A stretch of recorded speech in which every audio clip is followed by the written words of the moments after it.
Yeah, but every time I move the hat, I don't know which way it's going anymore. That's about right. All right. Got it. We're going live. Yeah. Watching wrestling, and I just got a message. I know everybody's trying to move the hat. I don't know which way it's going. Oh, wait. Let me turn this mute of this off. There we go. But no, I got a message from my place that does my mortgage. It's like we sold your account to some other loan place. I'm like, what the hell does this mean? It's like your payments still come to us. And I'm like, that makes no sense. I guess it happens a lot because I know my mom's house was sold like 6 times through freaking lenders. That's weird. Yeah, no, I was kind of worried. I was like, what the hell does this mean? It made no sense to me at first, you know. I mean, it's a VA loan. It bounces between everybody. This is like I had it under Veterans United, then it bounced to somebody else, then to Penny Mac, and now I'm underneath. I still pay Penny Mac, but somebody else. I'm like, I don't know. Everybody keeps asking me to refinance and do rates and max it out because my home's valued way more than what I bought it at now. And I'm like, get that out of here. And it's everybody. Everything's where it's on their value. I know everybody's popping in just listen. I just started chatting about crazy stuff. And if you guys have sent me any emails regarding videos of bad breakers and stuff and all this stuff on eBay, I am looking it over this weekend. Some of it's going to be used for videos. I will keep all names out. Some crazy stuff, man. There's somebody out there on eBay who's doing breaks and they're not recording them. So basically, you're buying a random team. You don't know what randomizer they're using. And then they're just mailing you cards in the mail. There's no video. And they're selling this stuff. Why is the chat not coming on? Oh, mine's on. There we go. Everybody should be popping in here in a few. I don't know. I put it on live chat and there ain't no one there. Let me type something. My chat not working? All right, did mine just pop? I see nothing in the chat. I just typed. Let me try and see if I can go back in there. What the hell's going on? I have no chat. That's weird.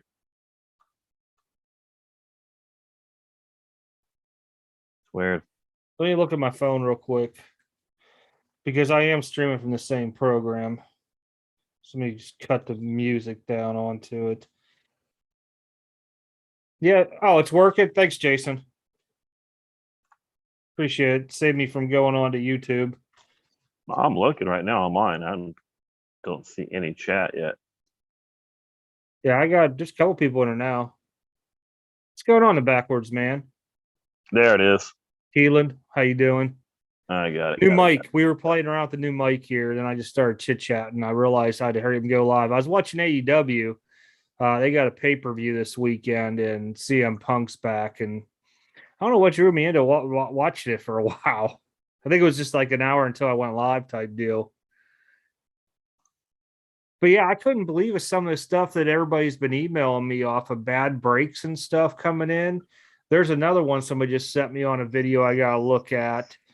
And I think like something about like the random wasn't running until halfway through the box and they took all the stuff off the screen. I mean, it's just insane. To me, and I know a lot of you guys are just jumping in here, I really don't see the benefit of doing a break anymore. And this is why the prices of products are insane. For the price that you would go in, I used this with Joey, I think either this week or last week. If I would go out in NT NT, the Hornets were what, like $3,500, $4,000 for a case? Yeah. I could buy a box for that and at least be guaranteed cards. Versus we've seen the Hornets skunking how many breaks. So I don't think breaking is really a good idea anymore. In a long run, you can get in random teams all you want and stuff, and you could hit crap teams the whole time frame. It's too big of a gamble. To me, I'd rather buy my own stuff. Keelan, I came home even, so that's a win in my eyes. That was after he went down on 7th Street, though. I don't know. I just made the street up. I don't remember the Vegas street names, to be honest. Vegas Boulevard or something like that's the main one. I forget. It's been years since I've been to Vegas. But yeah, I was sitting there thinking about it because remember when I told you G1 was live today.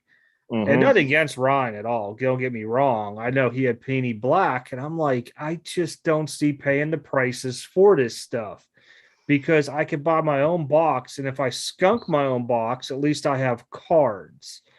I get into certain ones because of like being more of a low produced product like Flawless, NT, iMac. There's not a whole lot of freaking retail out there to where they overload it. Now, granted, they've been getting worse now by just getting every person that played basketball to sign stuff or football.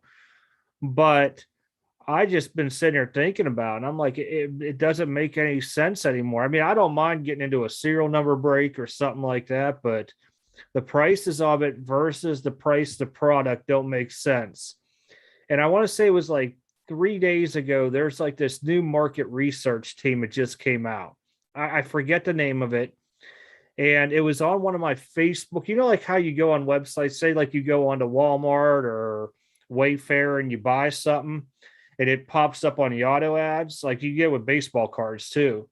Well, this market research thing popped up and I clicked on it. So I was kind of curious. Its header was I want to say it's like in 2027, the card market or something like that is supposed to be like $97 billion or something. The industry as a whole, not what all the cards are worth, but like as an industry as a whole with all the manufacturers, distributors, you know, all that stuff. And they were saying like how there was a push between like, I want to say 2017 and up. And I'm just like, wow, we're just putting numbers out left and right. We're basing it off of whatever we can find mathematically statistical. Is it really going to be that way? We don't know because their whole number system did not include Fanatics as takeover. And that's why I'm calling it the Fanatics takeover. It included like tops and it broke down by the sports and stuff like that. And I mean, I probably spent a little bit. You could send them an email and they'll send you like this weird PowerPoint or PDF, and a lot of the numbers are blocked out. And see, I do a lot of mathematical stuff at work by putting dudes on assignments. You got to check strengths and all this stuff. So I have an idea where they're going with it. But their data, there was a company that I didn't even heard of in years. I don't even know. I think they were producing soccer cards back in the day, in like cricket and tennis and stuff like that. It made no sense how they're saying the market or the industry is going to be worth X amount of dollars. Okay. I think what they did is they left Fanatics out and then they estimated Fanatics' growth into it and put that in there. That's how they came up with the billions. I don't know. I haven't read through it all. It doesn't like the numbers and stuff onto it just don't add up in my head. And I don't want to take like 3 or 4 days to try to figure out their math onto it. But it was interesting market research. I mean, anybody can do market research. I mean, heck, we got websites that tell us how much cards are with grass and stuff. It's research. Yeah, no, it is getting kind of harder to get into breaks that you kind of want to get into because just the prices are outrageous. If I'm going to start getting into any more breaks, it's going to be hobby only, no retail at all. It's really not worth it. I mean, here's my thing. If hobby is produced and then you got retail, you got all them free conversions, okay? Now, granted, if you're a licensed person, you got to buy that stuff. Yeah. And in order to get to better stuff down the road, but if you don't want to spend your money, saying buying $1,000 boxes of select whatever it is, or buying cases of hangers or whatever it may be, you got to compete with everybody else that's sitting there buying Flawless and T and all the big stuff. It just doesn't add up right at all. I mean, it's just insane. What we got there? Only do blaster box breaks. I honestly, I haven't been in a break. Oh gosh, it's probably been a while. If Jacob's watching, I don't even know. He can tell me when my last break was. To be honest, I have no clue. I think the last break I was in was with him. Mostly I get into what they call a Raz or raffle or whatever here and there, especially when guys are like, hey, I got a case, top 10 each get a box, and it's X amount of dollars. I'm like, I'll try it. If I win a box, get, dirt cheap. Yeah, no, I don't know. To me, it's to the point. If you're gonna buy boxes, you might as well buy a hobby. At least you'll get everything in there. If you keep buying breaks, I know some people, they just can't afford to get boxes because some of the boxes are just outrageous. But get what you can afford and get everything in the whole box instead of just taking one individual team. Unless you're a team collector, then I get it. If you only collect, let's say you're a Lakers fan, you only collect Lakers. I get it. You want to get Lakers in the product. But to me, I don't know, just getting kind of hard. I would rather buy the boxes, trade and sell, and get what I want out of it later on. My opinion. Yeah. Back in the day, it used to be so relatively cheap, and this is no joke. I mean, I could probably blow $3,000 in one break if you really think about it. And back in the day, $3,000 could last me a month in breaks. Now it just doesn't do it. Autographed jerseys, no, I don't get it. Do I have a couple? Yeah, I don't go out looking for them.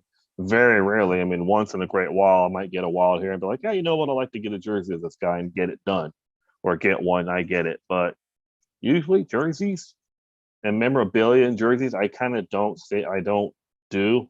I mainly just do cards right now. But I mean, everybody, if you're a collector, you've got to at least have some kind of memorabilia. I have signed bats, balls, jerseys, all kinds of different stuff. You just never know. Well, here's an example. I got Pokemon. I had the Evolving Skies. Hits me up, and he drove back to come get them from me. I mean, he drove back 40 minutes out of his way because I missed his call. And he was like, man, they're selling these boxes for this amount, all these stores up here and stuff like that. I'm like, I don't have overhead. I get it and get rid of it type deal. But we were sitting there talking about how the prices are just going every which way. And ever since Topps lost pretty much its licensing, we're just going to call it with baseball, their products have dipped to include Topps Chrome. It just was released. That fell hard. Oh, falling hard. I mean, I got the checklist wasn't great, but and stuff like that into it. But for holding stuff for futures and stuff, yeah, I could see a lot of the product taking hits, including Panini now. You're going to see a lot of unripped Topps Chrome in a couple of years, just lying around of this year's, because I don't know. Well, I hit this, like I told you, one of them. I don't know if it's going to show. There we go. It's orange refractor. Yeah, the Mountcastle. Mm-hmm. I hit that out of one of them boxes off of that contest. We're going to call contest, and he opened them. I just redeemed it. I mean, to me, that there, I think is probably, I don't know. It's funny because somebody bought a red for like 600 or 500, but I think it's valued as more. But till I see it, who knows? And there ain't no telling how the kid's going to keep doing. That's the thing. No, you never know. Baseball is very, very streaky compared to basketball and football. Football's streaky by years, but also goes off your schedule. Baseball is a long season to where you could hit some major slumps into the whole thing, and you got to ride the wave up and down all season long. I mean, look at Ohtani. Everybody was jumping on Ohtani, and I know somebody's talked about the Beckett, whatever, hot and cold list. Ohtani's on like I don't know, probably the top 10 cards. There's like 4 or 5 of them.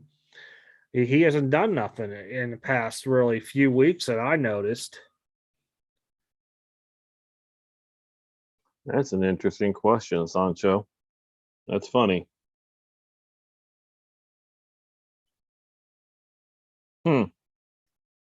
Yeah, somebody got him. I didn't even see that. I was talking away. Yeah, I mean, some people have to rely on their local Walmarts or Targets because there is no local card shops. And I know in Canada it's even harder because there's no real distribution channel up there of the products. Are people just stacking?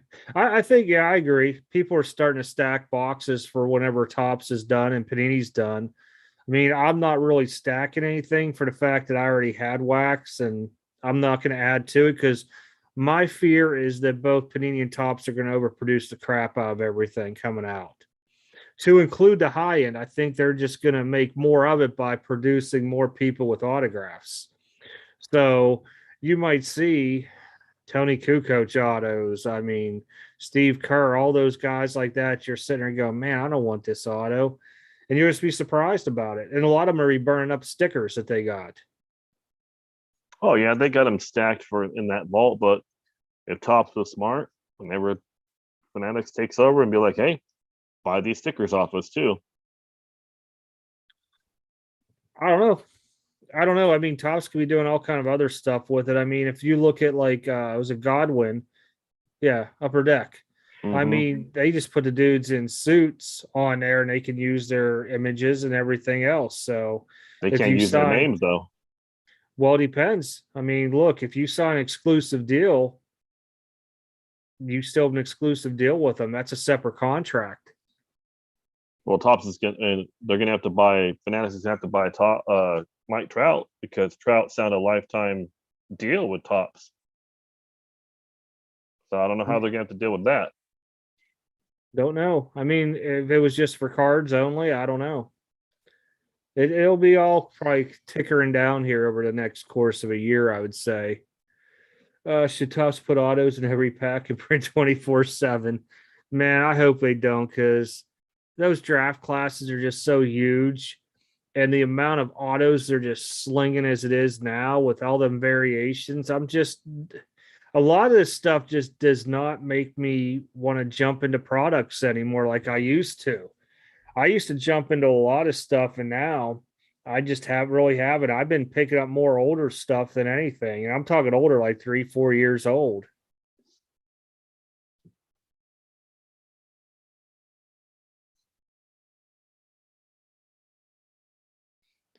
Oh, yeah. And I think the next thing is going to be cut autos. You're going to see a lot of cut autos coming out on stuff. I just really hope they don't dilute the market with them knowing they're going out. They're just going to throw anything and everything out there. They might last 2 years. You never know. And Theodore, I have no idea. I don't know if they're going to buy him out or not. There's all kind of different logical things that go into play. If Fanatics is going to control all this, I really hope they limit what they produce. I'm hoping that they stick with the same distribution channels it's already set up and they don't go with spelling everything off their website to where we're going to worry about why we couldn't get a PlayStation 5 for Christmas because everybody has these bots and stuff. I still haven't been able to get one. Oh, you should. I don't know if I had known I'd picked one up. There was a few of them already out here. I didn't know you didn't have one. No. Oh, when I went to buy my GoPro, they had them in a big freaking pallet thing down there. Well, next time you go there, let me know. Because no, I can't get one here. As soon as they're here, they're gone. What's up, Todd? Yeah, I don't get the prices. I mean, some of the boxes were always pricey back in the day, and those have jumped up even more. When I start looking at prices of boxes, this is why I was like real big in Defender this year because it was pretty much not much of an increase than what it was when it, really started coming out. Same with Diamond Icons. People still broke it the same way as they did back then as they do now. Versus to where you're talking like Prism, you don't see full case breaks of it. You see 2, 3, maybe even a half case break. It's really, really different now.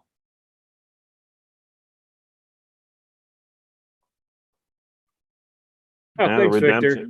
More coming. The redemptions is a little funny. I mean, yeah, that's the chance you take of not opening the product. You selling the redemptions. I know redemptions are usually 2 years. What's the redemption date on that Mount Castle?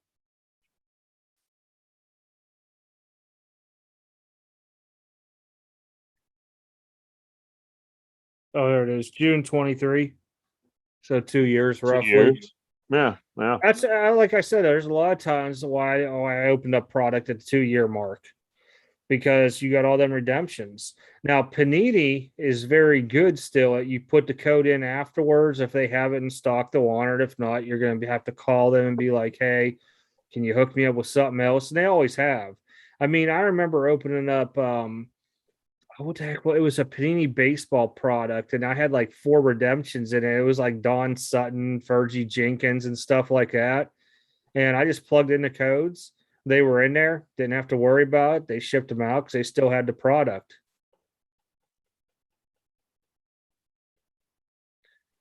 But yeah, I got more videos coming out. I'm going to start tomorrow.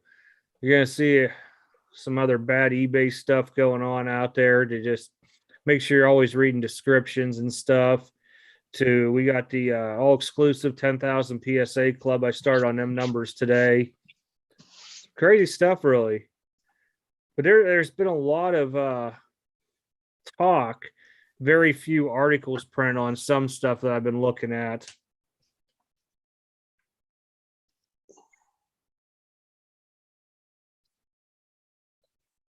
Oh yeah, everybody now can make their own freaking grading company. But here's the issue with it. They have to end up becoming legit. And what I mean legit is that they have to be able to have some type of comps posted to that in the same time frame. And it's nothing against people who do this, but you can't be working out of your house slabbing cards, because I don't want somebody who's slabbing cards working out of their house, and I have to worry about how are they storing my cards? Do they have a big safe? You know, what happens if their house catches on fire, gets hit by a hurricane, whatever it may be? Because when you start looking at some of the bigger companies out there, their stuff's into vaults. It has insurance on it and everything else. And there's just a lot that I keep thinking of. But yeah, I think we are getting hit with too many different companies out there. No matter what I call it their jingle or catchphrase is, I just don't buy it. You know, if you really think about it, remember those info commercials back in the day where they always made everything sound great out there and try to sell it to you? So at that time frame, I want to say this was in 2000. Let me think about it. 11? No, wait. What was I in Carson? Somewhere around 11, 12. I knew a girl. I had a, excuse me, I had a girlfriend who would see that stuff and she'd buy everything there was. That stuff was garbage. And that's what really started turning me off with all these catchy slogans, jingles, and everything else. You have to show me proof.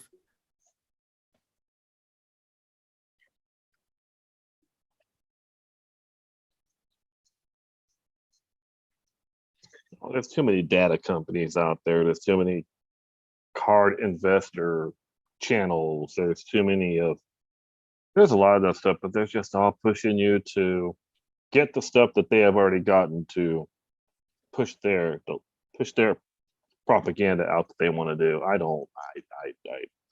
Theodore, I could tell you at least probably I could name off 30 people off my head that pulled their stuff out of PWCC vault. I know there was one big Jameis Winston collector from his rookie cards and everything. He pulled all his stuff. I know a couple other guys, a lot of high-end Jordan stuff in there. I know guys that had their vintage that was sent up in there because they didn't mind paying whatever that fee was to hold it there for the year, because what they had to pay on insurance for those cards being held where they were, it was cheaper at the vault. And they just pulled them now. No, I mean, I know a couple people who drove there and grabbed them.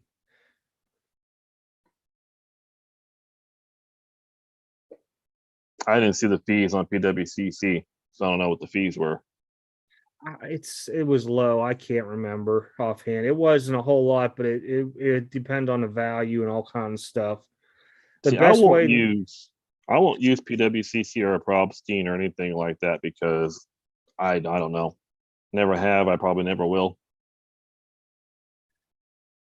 Best way not to get scammed from a chargeback or return buyers on eBay. Well, I used to have an answer for that, and recently I've been seeing a lot of different things going on. One guy sold 10 Mahomes optic PSA 9s. It was like for a little over $5,000. So the buyer put a claim in and said, no, you sent me 8 Watson Select 9s. And I'm like, that's just odd. And the guy's going to lose the case, and he's going to lose those cards. He's got to file for fraud. He's got to file theft versus serial numbers, which those could be cracked out and then regraded. You have that whole headache. So honestly, my thoughts are this, Sam, is that I don't sell anything on eBay that's very high. I would rather put it on my slabs. If it's a $2,000 card, I'd rather take $150 less. Well, one, because of eBay fees, and sell to somebody on there because he has much better customer service with it. He screens the people very well. I mean, yes, people do get through. They're, bad, evil, and stuff like that. But I would rather sell my stuff there to show. I'm not real big on eBay. If I want to move low end stuff that's like stuff I wouldn't put on my slabs or on my own website, then I would do it. But you really can. I mean, what are you going to do? Videotape yourself packaging it, then showing the whole time you drive into the post office and dropping it off? That's just a waste.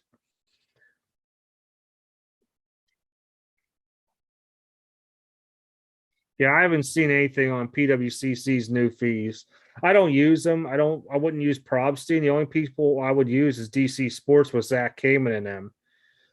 That's the only one. And he has a website now to where it's all onto it. So if I had to consign stuff, I would only use them. And that's just because I know how he handles business. It's a very good model. It's set forward. And I would rather use somebody that's very well vouched for in a community of people that, I deal with. Sasha's still MIA. Go figure. Yeah, he ain't gonna be posting no videos anytime soon. As soon as he does, he's just gonna get slammed. Yeah, see, a lot of people, I won't sell her $500 on eBay. I wouldn't either. Mostly, if I put something on there that would be high end, I overprice it. And now let me give you the reason why. Because nobody in their right mind is going to pay 2 times the amount of what something sold for, or 1.5. When I get that offer, I review everything on. I see how much they bought. If they have their stuff hidden, you're gone. I won't accept it. If I see somebody that's religiously out there buying stuff high end and the comments are good across the screen, I would think about it. But now with all this other stuff going on out there, no. I've seen so much evil here on eBay in the last just probably even week or 2 weeks at the most that even questions me. My store renewal is in January. I'm not renewing. I won't.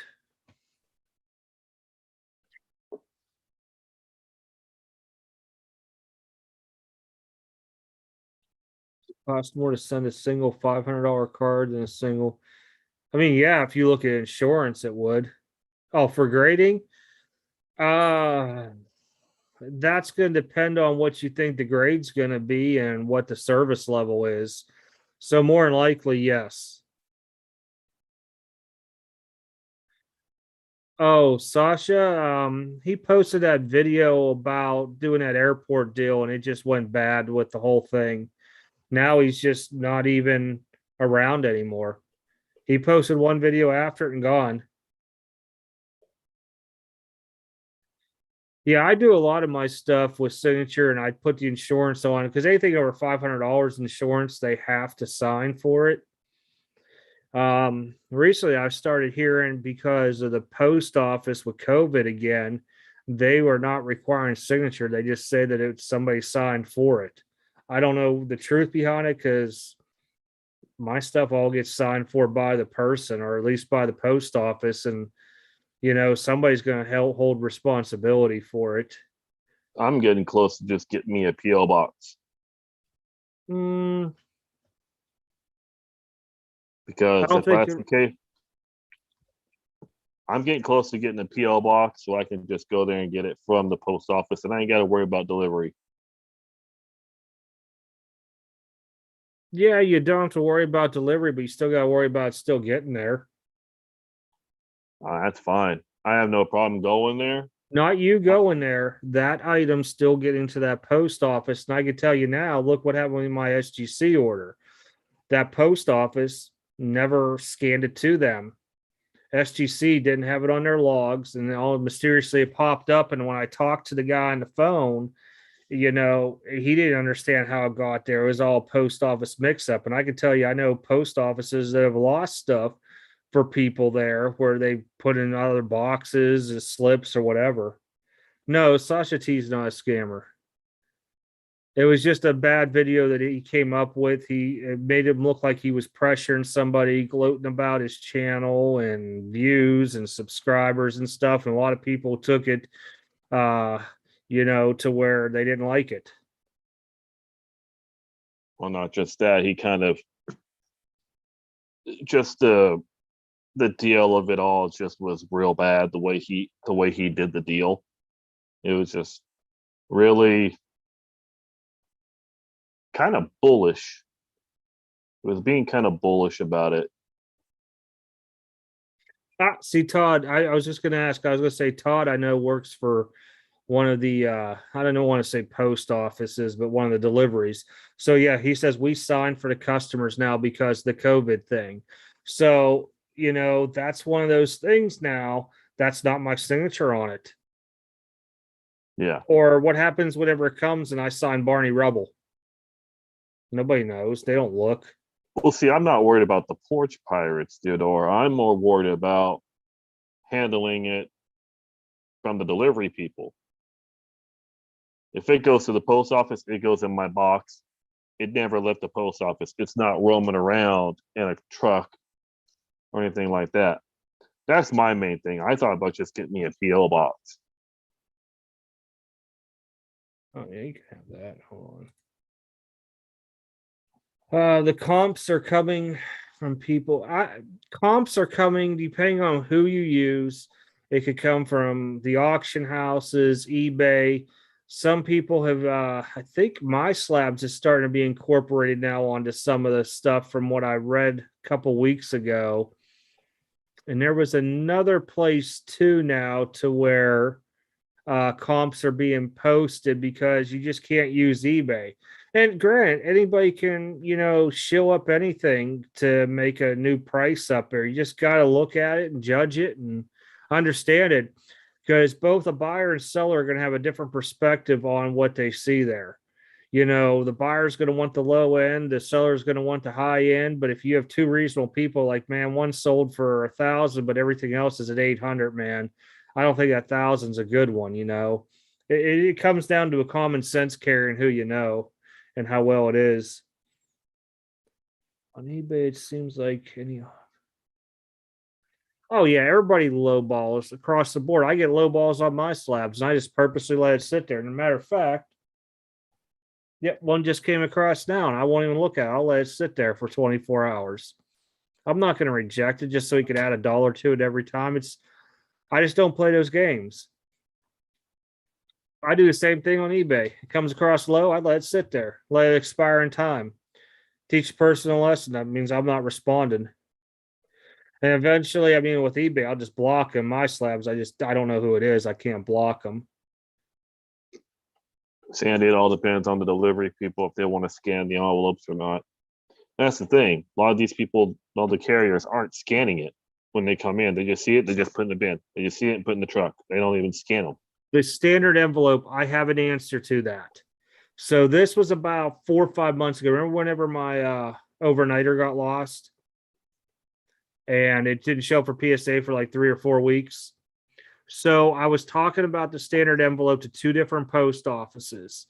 Both of them had no idea what I was talking about. They were never informed anything onto it. And they told me flat out, if they saw something like that come through there, it would go in general, whatever. And I know Todd will be able to hit it better, but it would go out with the regular stamped or metered mail versus going through like a, where it has to get scanned in and everything at. And they had no clue of it. Nobody told them. They still to this day don't know about it. So with those people that are coming in with those and drop them in the blue bins, they're just getting moved with regular mail. They're not being scanned in at all. That's why I don't use it. I would never use it. It was a good idea that I knew was going to go bad.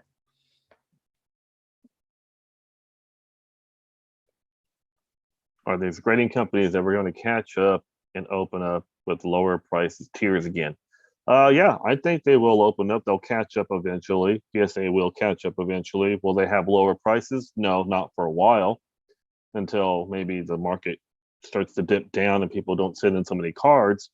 Um, like eXtreme was saying, um, I can see them. They're still going to have their quarterly specials for the people who have their subscriptions with them and everything like that. But the days of $10 to $12 grading service fee with PSA, I think, is gone. They're never going to go down that price again unless there's a huge dip and crash in the market and people not sending stuff in.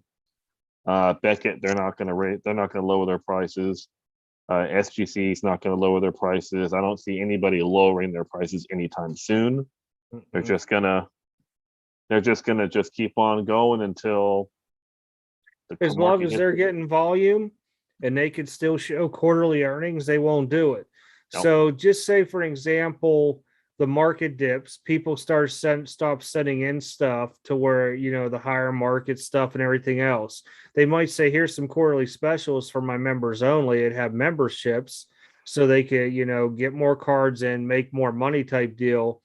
I see regular opening up, my guess is next month, and I see economy either being December 1st or January 1st. Value, oh man, I'd probably say late next summer, probably off top of my head. Do you think when they open up, how long will it take before they close again? People are waiting for it. People are waiting for it, but they know that, and that's why they're not going to they're not going to lower the prices. And if anything, they're going to make it more. They're going to make it more, so a lot less people can't send in stuff. That's what's going to happen. That's what I think. I mean, what was it, like 20 or 25 for what was it, ultra modern? Now it's probably going to go up to $50. I think those will stay the same because of the price value of the cards being at $199 max. I don't see those going up. I see economy and regular going up.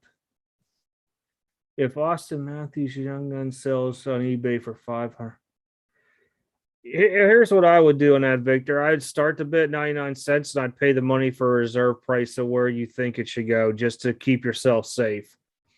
Other people will start it off, you know, $50 below, $100 below, or at it. Me, I just use a 99-cent thing onto it. And if I think I might not hit it or I'm worried about, I'll just pay the couple bucks for I think it's called reserve price on it. Gobsmack, what's Slabs was Burbank showing? They only showed Pure Graded X, the one that just cracked open real easy. They didn't show any other one. So that was the only one that I saw in that video. I didn't see them doing HGA or any other company.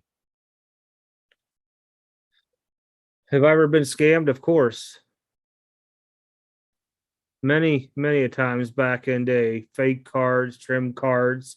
Just fight it and you try to get your money back. If not, it's a lesson learned. It sucks. And you drive on. I mean, it's just the way it always has happened. When we pick up see, I know, Todd, they do scan all my stuff in when they do the home pickups. My thing is, though, the that whatever that cheap service is with eBay, where you basically put in an envelope and print their label, it's going in with the regular mail, the metered mail, I think is how they word it, versus being in with like the first class mail. It's supposed to be scanned in with tracking and all that. What's up, Silver Wolf? I'm just catching up in here. Well, that's good if you've done 500 of them and no issues. I've heard a lot of people have had issues with it, but being under 20 bucks, I mean, to really say you didn't get it and try to pull a scam on it would be kind of ludicrous. But unless somebody was, you know, doing it on multiple, then you start seeing trends and all that. Do you think the price increase in grading will scale a lot of flippers off? In your opinion, will that be good or bad for the industry? Put it this way. Yeah, people are getting the cards and flipping them. But if you're only going to be able to afford doing the ultra modern, which is the $199 top value of the card, you're going to see an influx of those everywhere. And that's just going to drop the prices on them. which is not going to make people send them in because there's so many out there. Yep. Like I've always said, the more of what you have, the less is what it's worth. True, very true. Unless you want to be the first person to get it graded and make max profit, but you're going to spend money. You're going to spend money on it. Yeah, if you want to be the first one to, I don't know, it's just for instance, you want to be the first when basketball started to be the first one to get a LaMelo Ball rookie graded. At that time, you're going to spend $200, $250. Now, not even worth doing that. I've heard of MNT too. Yep, I've heard them out in Canada. I've never heard anything bad about them. I knew a lot of people were using them because the whole customs ordeal going across the states and stuff, but I've never heard anything bad about them. The new automated grading kiosk. Yeah, are you talking about? We talked about that. I told you about that. What was that? Card something. Wasn't it collect card? No, it's card. Oh God, why can't I think of it now? I know there's only a select few places because we looked at it. And I was not touching that. They came out at the National with the thing, right? With the computer thing, and there's like 100 graders look at it. There's 100 graders, and they give their score of the card, and that's how you get your grade. I'm like, who are these people looking at my cards? Is my first question. I wouldn't use it. Collect. I can't remember. There's so many companies now. It was called card something like I can't remember what it was called. I know there's not very many few of them, but I'm like, no, who are the people giving me these grades? And all these people that are doing it, the 100 that are supposedly doing it, they're getting their little cut of it. No,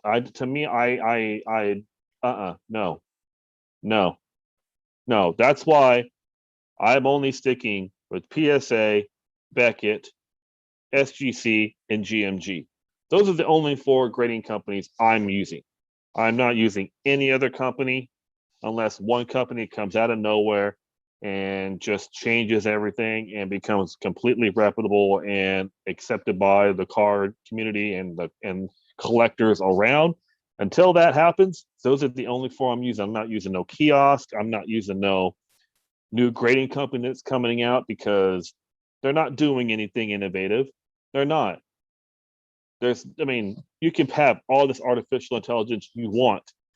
Anybody can do it. Anybody can get a slab press, get that program, and make their own slabs. They're becoming a dime a dozen. You can't do it anymore. I can't trust it. I wouldn't. I don't even trust some of the big companies, but that's where, you have comps at for stuff that's been proven over the years, regardless of whatever bad and goods happen. But, until somebody could show me they're around for a while, I'm holding big time Card back. Score. That's what it was. Card Score. Oh, I just saw, Gobsmack. And I just seen him say something else. They did say it was pure graded X in the video. It was real quick in the beginning. Silver Wolf, I'm about to show some stuff this week that's going to blow people's minds in some videos. And man, there was one that I've been meaning to put out, and it's with a Tom Brady card. It's some homemade slab. But what they're doing on eBay, they're not typing in a description, but where you have to put in the attributes of the card whenever you're loading and selling, they're labeling it as PSA. So it's populating that way. And these slabs and labels are all being bought on Mercari and Etsy. I had to think what the other one is. So there's going to be some videos that come out this next week that's going to blow some minds. If you guys are new to this channel, you're going to be like, what the crap is all this? Because there's just so many bad things going on. And I want to start trying to hit some good stuff out there. But, right now, unless, I could somebody I know hit something big or I set up at a show next week and that'll be kind of a good video. But a lot of this stuff is just insane. I look at it and I just shake my head daily.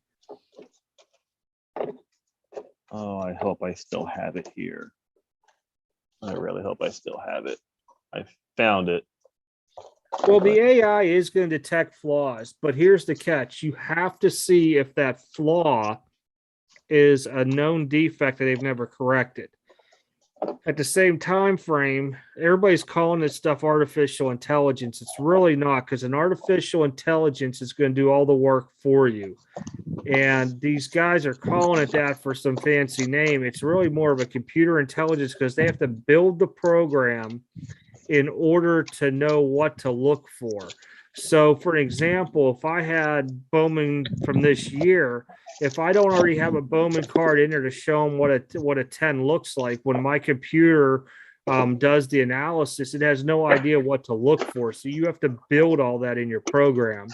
If Eric was on here from GMG, he can really lay it and split it down to you, because you have to go out there and get all those types of cards. And then because you say your computer says something, and then your employee looks at it afterwards, and then you have to, is this a known defect for every card? Then what do you do with it? You know, there's a lot with it. Damn it, I must threw it away. Theodore, it's all going to depend on the person. If it's going to be an older, newer generation PSA slab, to me, long as I can tell that it's authentic, I'm fine with it. If I want to get it reslabbed, I'll get it later to get a hologram on it. It's no big deal to me, but it's going to depend on the person buying. It's going to depend on the person selling it. SPF, I have a question. Why are you going out there buying cheap PSA 9s on ComC? Here's my thing on that. Are you checking the pop report before you buy them? That would be my one thing there. My other thing is there are, and he said Beckett and SGC. Here's with PSA 9s. A lot of times you could buy a 9 and look at it, because PSA does not have the 0.5 system on. This was a good idea back when Beckett still had open categories. If you can get that Beckett 9.5, it was worth more money.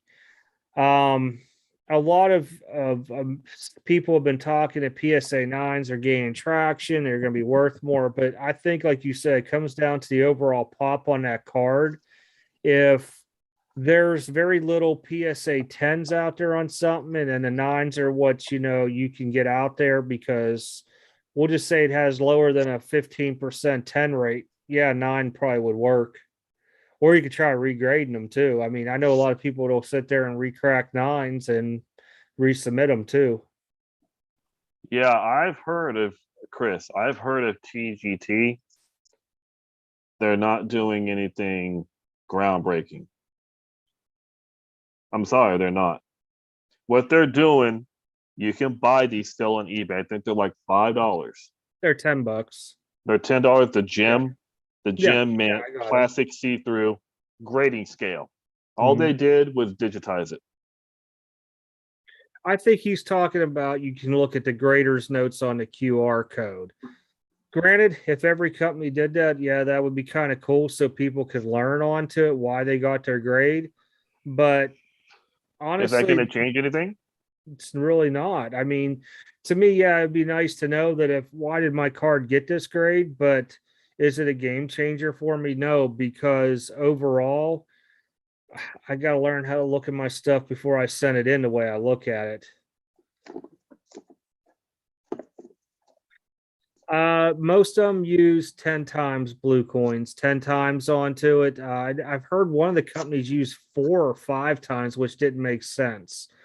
But most of them are 10 times onto it. When I look at my stuff, I put it underneath, I think I remember it was 15 or 20 times. But I pick up a lot of other stuff. And then what it does is, because my eyes get bad after looking at so much of that stuff, I could then be like, okay, there's a mark here. I'll pull it out and I'll be like moving it and stuff with my plain eye view to see if I could see it or not. Yeah, see, was it Jason?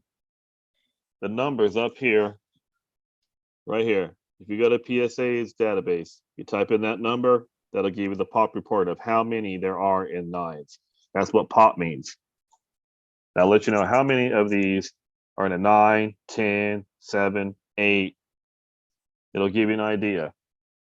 But like I say, the less of something or the more of something that's really overpopulated, it's hard for me to want to go out there and buy something if there's 9,000 10s.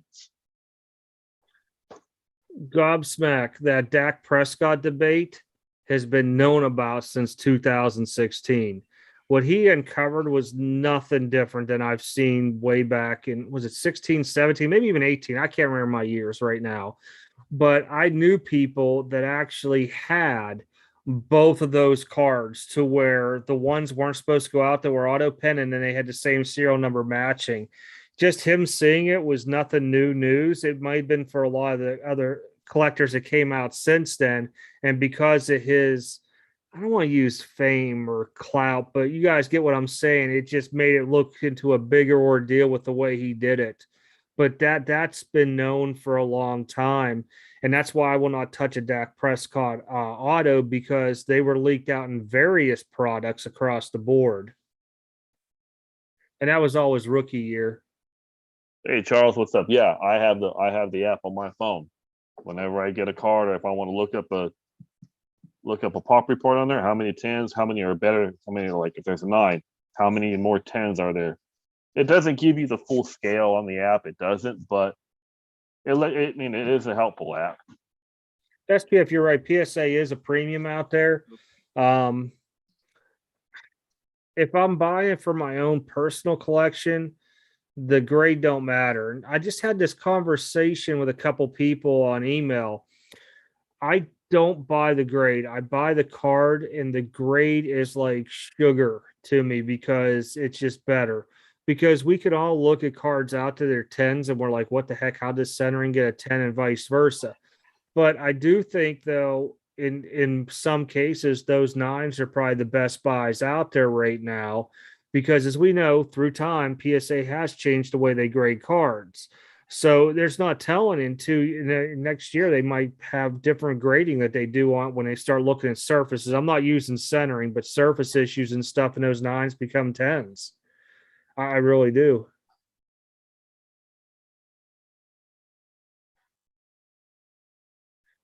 All the new ones come in, they think their stuff's going to be worth it.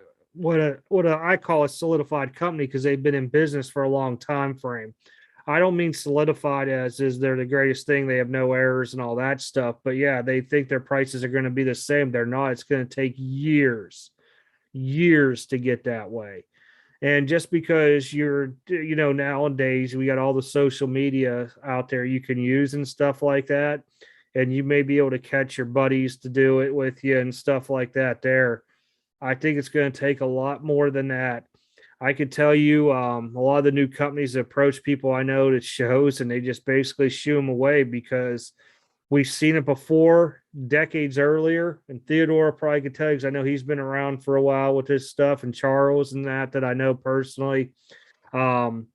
This isn't going to be the first time, and they're all going to fade away very quickly. And then you'll start seeing these slabs in Fairfield repack boxes where you get a graded card at, and you're like, who is this? IPS? Jim or JAI or oh whatever. Yeah, there'll be a ton.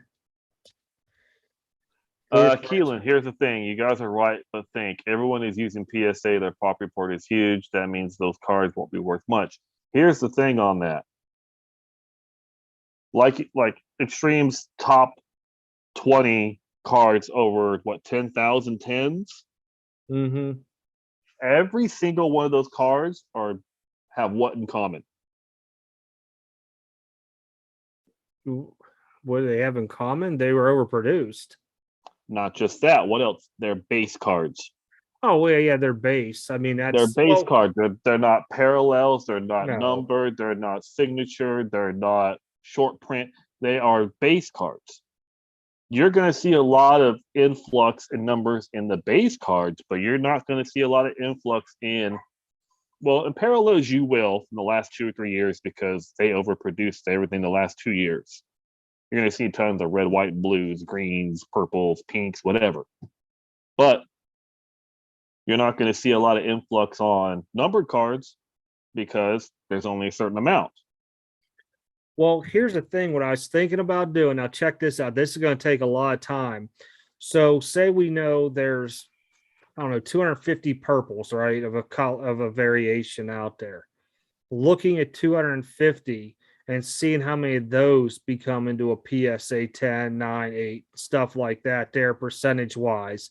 And I think I might start doing something with it to where they have over a 50% gem rate. I'm thinking about it across the board. That's to include Beckett and PSA both, to where a 9.5 or a 10 is considered gem rate onto it, because that's going to be something interesting as well too. And I do mean to catch up on you guys. I know I just had somebody up here with a question or something up. Here's the thing with Gobsmack about the Montana and the auto pin. If you seriously think that you're going to send Joe Montana something through the mail and he's actually going to sign it, no. If you want Joe Montana's autograph, you're going to have to fork out the money and do it at a private signing at a show or something like that, flat out. And if you're there, get it PSA stickered on the spot or Beckett stickered on the spot certification. Because trust me, I got stuff through the mail, and I've gotten a lot of stuff. I look at, I'm like, no, this ain't right. No, they had secretaries and everybody else doing, just like presidents did back in the day. You got to think, some of the presidents couldn't even sign anymore, and their secretaries were doing it. Okay, the clear cut with the glue on it, I couldn't even begin to tell you how to get that out. I don't know if anybody answered it in the chat. That's just one of them hard things to really deal with. And if it's that bad, I would probably have tried to get back with that company. It might take a year to come back, but I would probably end up sending it back. And then as far as the high price increase that we saw this last, well, not this year before, do I see it happening again? I don't think it's going to be as dramatic as what we had, but I can see a shift coming. But with what happened with Fanatics, Tops, and everything, I think everybody's in a cool down mode right now. It's going to depend on how Fanatics handles the situation and where everybody's at. A lot of the people that are newer collectors, or even newer generation, are all for the new stuff like Fanatics shiny stuff and all the high tech cool looking stuff. They might buy into it, but I can see something happening again. I just don't think it's going to be as big and as long as what happened here, unless you get, oh, what was his name again? Gary V and all them dudes out there hyping the whole industry up like they did, where it just turned everything inside out.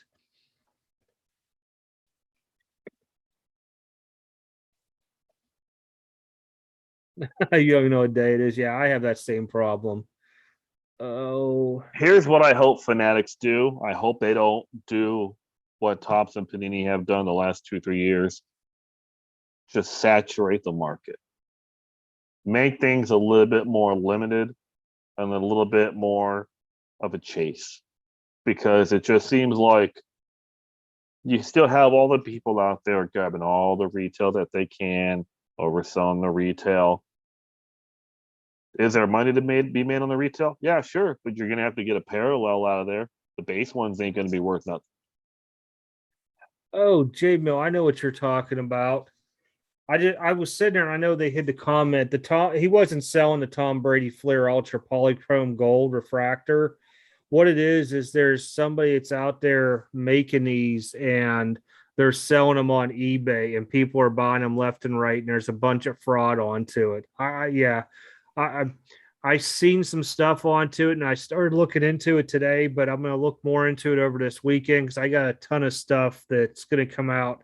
Like I said, a lot of it's going to blow some minds of what's going on out there. Some is going to be like, "Well, I can't believe this is so stupid," and then there's going to be other ones like, "Wow, this is really crazy that this is going on right now."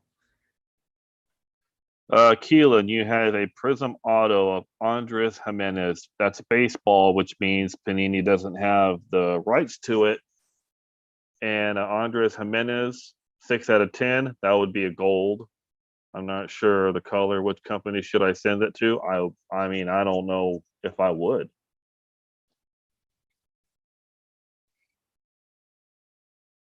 I think parallels will get worse over the next 4 years, Chris. I do too. I think we're going to see every freaking snake skin or skin of an animal out there in Prism and Select and everything else, stripes. I mean, we might even have the magical unicorn freaking stripe out there. I don't know. That's my big fear, and I'm kind of glad I don't have a Panini allocation with football or basketball anymore, because I could see that turning very south onto it.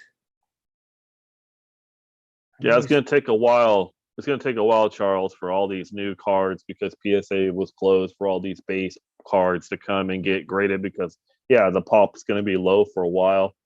But as soon as PSA gets caught up and everybody sends 30 LaMelo Ball select base cards in, it's just going to just flood that.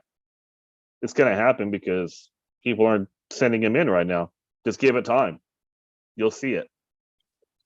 If you're one of the top, if you're one of the top people who actually get stuff in quick and get it sold quick, yeah, you're going to make your money. But if you wait, like everyone's going to have to wait, I guarantee when they open back up, you're going to see every package probably have some kind of LaMelo Ball in them, and then you're going to see tons of them out there.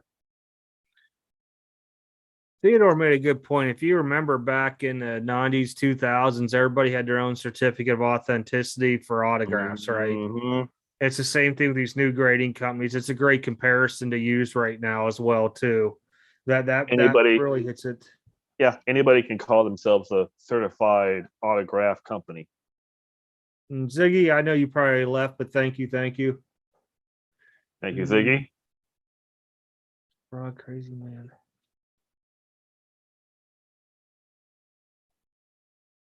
Base Carson. I'm waiting for the real ivory tusk parallels. Yes, the ivory tusk. I mean, look, we started off with just silver medallions to gold medallions, and there was platinum medallions. Next, we're gonna have diamond. I mean, it's just crazy. I'm waiting for the Infinity Gems. I'm waiting for the Infinity Gem ones. I'm caught up almost on a chat now. I realized I don't have to scroll no more. Unicorn parallels. And I'm not going to touch NFTs, guys. I don't do NFTs. I don't know if anybody started talking about them. I don't touch them. Nope. I don't deal with them. I like physical cards rather than virtual stuff, unless I could get that virtual card mailed to me, like how Upper Deck did their repacks. Everything. Well, I can start seeing everything coming out with patches that's going to have some kind of disclaimer, may or may not been player or game worn.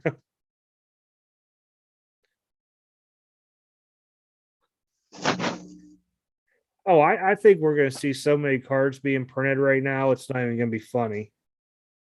Especially with Topps and Panini losing all their stuff, they're just going to print out anything and everything. They're going to say, do not turn off the press. Leave it running 24/7. And then you're going to see tons of messed up cards because they're not going to change the blade on them. You're going to see so much parallels. You're going to see so many. It's the next 3 or 4 years until Fanatics truly takes over. There's going to be tons of stuff out there. I don't know if Fanatics is going to buy them out. If they buy them out, I think they might keep some of the products, but I could see Fanatics subleasing out to these companies the rights. I don't know if that'll happen or not, but I could see that. But if they buy out the companies, it's going to be due to their equipment, and they'll probably keep some product that, has the hype into it. But I could see them altering the look of the cards completely too, in a way. Just new tax bill making people fill a 1099 out. I have not heard about that. I do know that if you have over $500 in sales on a platform, you have to put it on your taxes, and depending on how you file it as earned income, I would make it into a sole proprietor business, so you could have expenses wrote off and everything else, so you don't have to pay all that crazy tax. Because I mean, honestly, if you're buying boxes of cards and you sell something, you got to pay tax on it. You should be able to write off the boxes that you had into it, the shipping, the grading fees, and all that. And it's 100% legit. That's a huge subject there, because I've been doing taxes for years, and as long as you are legit in what you do onto it, you can cut some of that stuff off.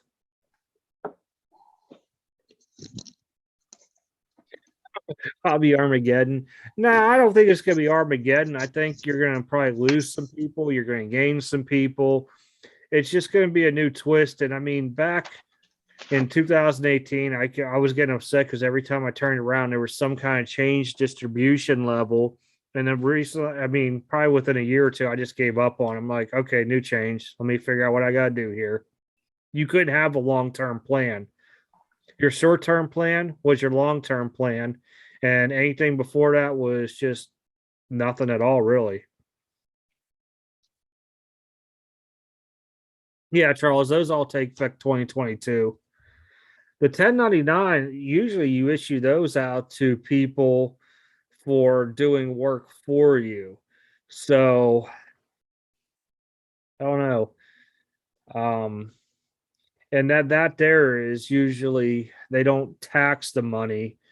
Very few companies will take out federal and state taxes on a 1099 because that's just considered a non W-2 employee.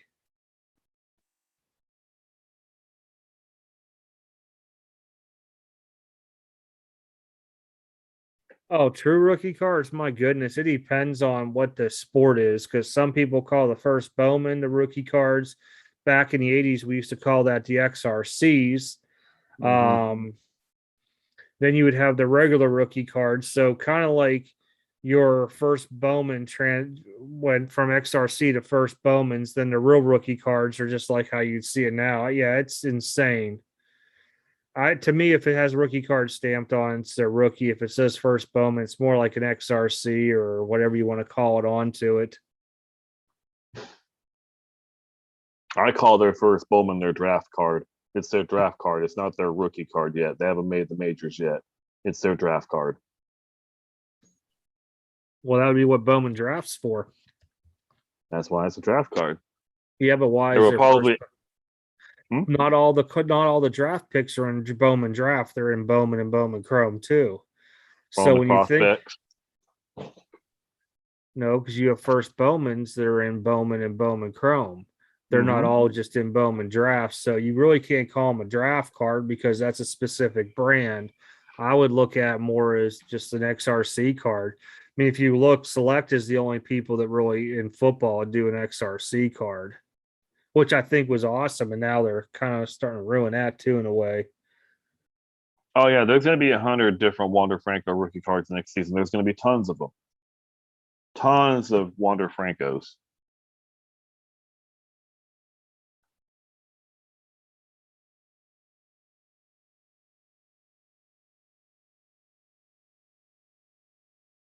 And who said it a little bit ago? I don't see this as hobby Armageddon.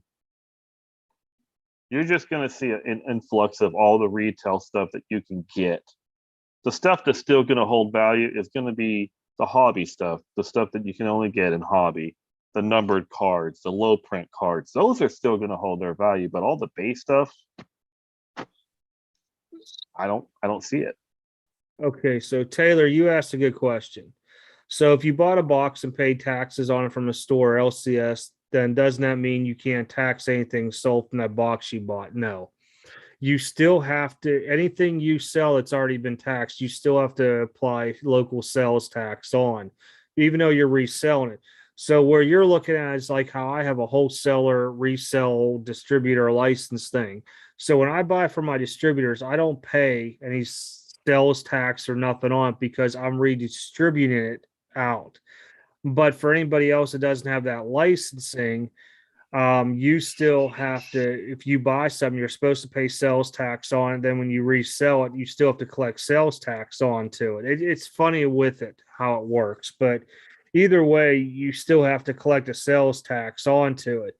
The Wayfair Act just came out, man, probably about 2 years ago, and it really threw a lot of people into confusion because different states have different criteria to meet in order to have their sales tax licensing. Like for my state where I live at, no matter what I do, I have to charge Kentucky sales tax to anybody in state by internet sales only. Now, if I go to a show, regardless where you're from, I'm supposed to collect it, but I incorporate it into the price and just pay it out of it. So if I was to sell in, say, to Joey in California, I believe it's 200 transactions or $20,000 in 1 year, then I have to go apply for that sales tax license. Then at the end of the year, I have to say, okay, I sold for $25,000 um in cards to the state of California. I almost lost myself there. $25 in the state of California, and then I have to pay whatever their sales tax is at the end of the year. Joey knows from an example, because I tell him every beginning of the year I hate it because I got to spend like $10,000 to the whole country in sales tax. A lot of people don't do that. And it's going to end up coming up to where they need to do that if you meet those thresholds, because PayPal is going to issue a 1099. And I know it's changing next year, but for right now, it has to be 200 transactions, or I think it's 20,000 or $10,000 in a year. 200 transactions is going to make it quicker. So when PayPal gets those 1099s out, they're supposed to also be sent all over to where anybody can pull them. So, for example, if somebody was to audit me out of, say, New York, and I didn't pay my stuff, then I could get fined and everything else onto it. Why I didn't pay this, and pay penalties, fees, and all that other stuff. It's kind of crazy offhand with it all. It's a lot to really read into when you start doing it. Are they going to look into the small people? Probably not, because sorry if anybody works for the IRS or they're watching, they just don't have the manpower. They're going to be reviewing the bigger people, and then they might take batches of different ones out there. And thanks, Silverwolf and Theodore. Appreciate it. And was it Keelan? They're going to ruin Wander like they did Chipper. I don't think so. Well, they're going to ruin Wander more than Chipper. To me, Chipper only had a handful of products. There was a lot less products back then than there is now, but they just overproduced it.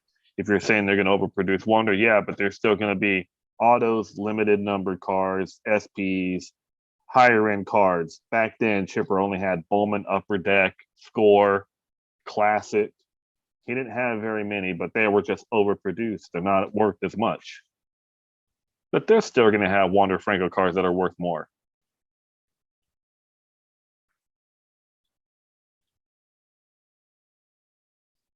I just replied in chat to you, William.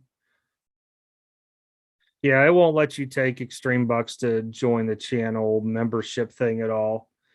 It's all strictly through YouTube stuff onto here. Okay, now blue coins. Okay, that's another good point. So we're talking tax stuff here. Oh, they take mine. They take my taxes. eBay takes my taxes out. So eBay, if you sell stuff on eBay, they're paying and filing your taxes for you. But what eBay's not telling you is, this is an example in Kentucky. Say I collect $1,000 in sales tax. They're going to tell me, because I'm paying it and I did all the work for them, I might only owe them $950. So I get to pocket that other $50 because I'm acting kind of like an employee in a way, and collecting and remitting sales tax. eBay's making a killing off of that. But if eBay is collecting and paying it for you, or another platform, you do not count those numbers into your numbers at the end of the year for sales tax paid. So, for example, say my website sells 200 transactions to people in California, and I do eBay 100 transactions. Those 100 transactions that are done by eBay are a wash, because that's all listed under eBay. Now, until they change it to where it turns into a specific person they're filing for, I'm not involved into it at all. But eBay is actually secretly making money off of collecting sales tax, because I know this from having to pay sales tax to all these states. And at the end of the year, like I said, if I owe, say, $550 to somebody, they might say, hey, just send us $520 because you're paying it, doing this all early. So there is a catch to it. That's why I don't like charging sales tax to people. I just incorporate my price, because I never know what it's going to be at the end of the year. I don't. It's just so crazy with the mathematical stuff onto it. And in certain states, you can claim certain things with your sales tax in order to get some breaks too. Yeah. Hey, Victor, good night, man. Thanks for stopping by. Appreciate that. Thank you, Victor. Appreciate it. Honestly, Brian, I don't think Fanatics will get Upper Deck. I really don't. I think Upper Deck knows what they have. Upper Deck knows they've got Jordan, Gretzky, LeBron, Tiger. They know they've got big names that other companies don't. And the only thing is they need to put out more products of them that are attainable for us now. Because when was the last time we've actually been able to get a Jordan card? But Godwin is maybe the only one every year. When was the last time they put Godwin out? They put out every year. That's the only way you're going to get a Jordan auto. Yeah, basically Jordan. Gretzky. Well, no, Gretzky, they still own Gretzky's hockey. in Upper Deck hockey. Tiger Woods. Well, no, they did hockey this year, or golf too. Golf, yep. But LeBron and Jordan. Yeah, that's about it. They know what they got. They're smart, and they just got that deal doing AEW cards. Mm-hmm. That's going to be big if they play their cards right with that. For the wrestling world, it is the wrestling collectors, of course. Silverwolf. If you're new to eBay selling, they do that to you for a little bit. It also depends. Like, here's an example with how long your bank takes to transfer the money and put it into your bank. Who I bank with. So say I sold something on a Sunday, I could tell you either Wednesday or Thursday it's going to my bank. Like when I get the notice that eBay released my payments 72 hours later, within 24 hours, business hours, it'll hit my bank account too. But I also know they were saying a lot of new people, they're kind of like on a new system. If you just started selling or you've been inactive in selling for a while, to where they're holding it a little bit longer to you build up your, I guess, reputation or something like that on there is best way onto it. Oh no, 89 Upper Deck Theodore was revolutionary. It was probably one of the first nicest cards that came out. They changed everything with that 89 Upper Deck set besides overproducing it. It did change a lot of these companies to make better designs, but some of those designs did not work out in at all. I mean, everybody remembers the 91 Fleer Yellow, which I think is the most putrid, worthless card set of all time. There is no rookies in that set. There is nothing in there worth $1. It's absolutely garbage. Well, supposedly the Space Jam that's coming out has LeBron autos in. It's not confirmed, but that's why they keep pushing the date back on the release from the movie, even though everybody knows the movie wasn't that great. And not just because it was LeBron James being in it. Overall, it was a pretty bad movie.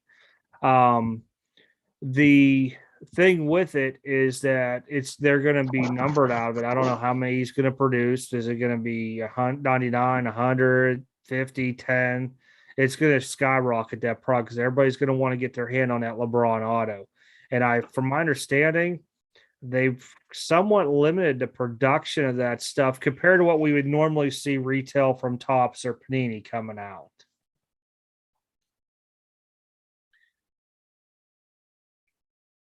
Goodwin's kind of cool because you could get autographs and no, not relics. It's just autographs of people you were like, wow, onto it.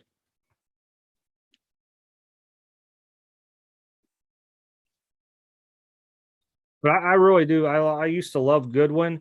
I used to always get into the e-packs because I could never find it out here. And I mean, I pulled some nice stuff. I actually pulled an e-pack Sidney Crosby auto because he's in a tuxedo or suit or whatever you want to call it. It's one of my favorite cards. It just looks different. It's not like he's in a hockey uniform doing anything. It's just a suit. Well, Godwin, they have some good stuff in there. I mean, it's not, not just sports.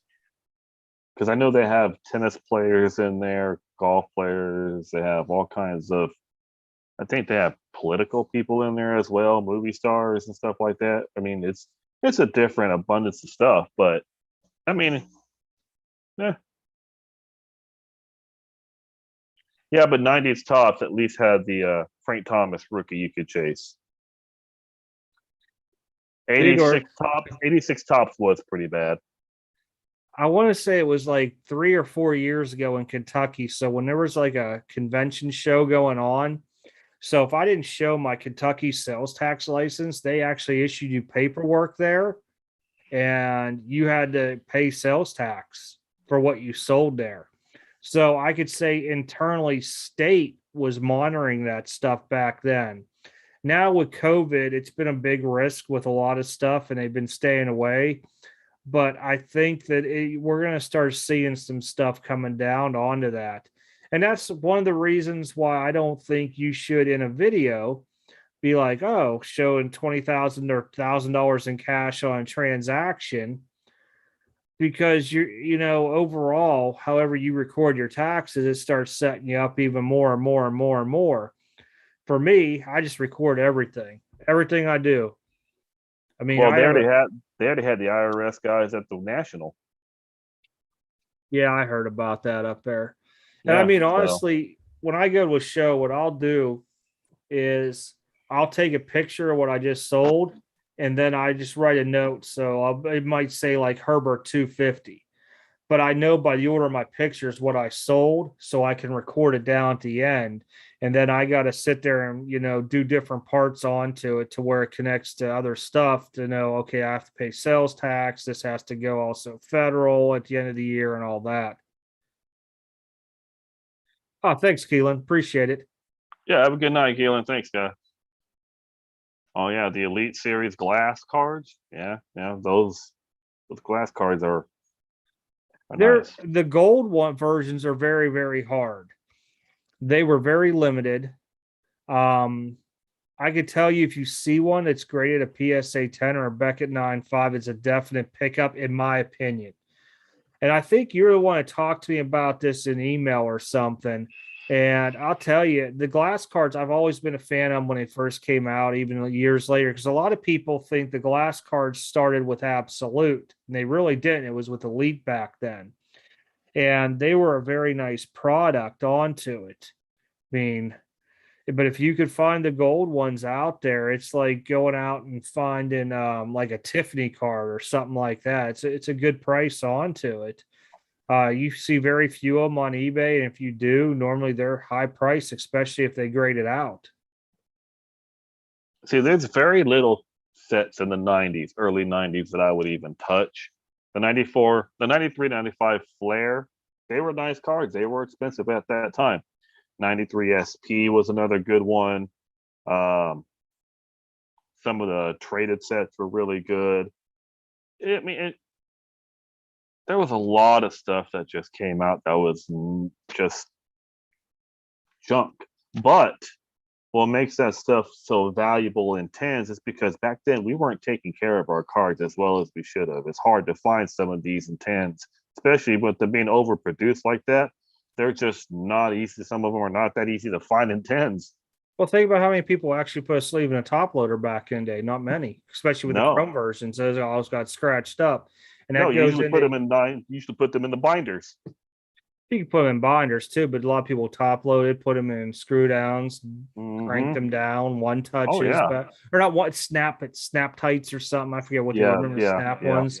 Yep. But that brings up to what his Topps Finest thing is. I used to love Topps Finest when it came out because you had that film on it. I thought it was the coolest thing ever. And you were lucky to get like a refractor per box or something back then, which made it so hard to get. So hard. And Topps Chrome, getting the one or two refractors per box. Oh yeah, and then the X-Fractor might have been one per case. Yep.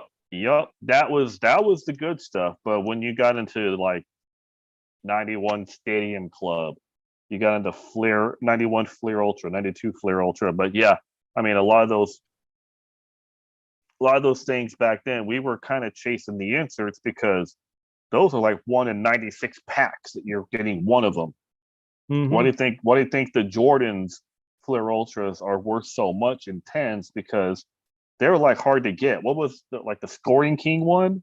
Well, it's also now, even if you have it, unless you kept it in a good climate control, the stuff's bricked. Yep. So, I mean, think about it. Back then, those inserts, nobody really cared about them unless you were a Jordan collector and you put them away, and that's why you have them. Eventually, like for me, what I was doing, because when I started pulling all that stuff out, I started grading it, and I was getting frustrated, 7s, 8s, all across the board. And I was like, man, what did I do wrong with it? And I just started looking at it more, and eventually you start going to different shows and stuff. You're looking at corners, edges, surfaces, and then you might find a 9 or a 10 for a collection. Mm-hmm. Yeah. I mean, The inserts and the refractors and parallels back in the 90s are a lot more desirable because they were less of them. They were harder to get in packs. I mean, look at the what is it? And the Fleer metal, that Jordan, the red ruby, is it the rubies or whatever they're called? Are you talking about the PMG ruby? Yeah.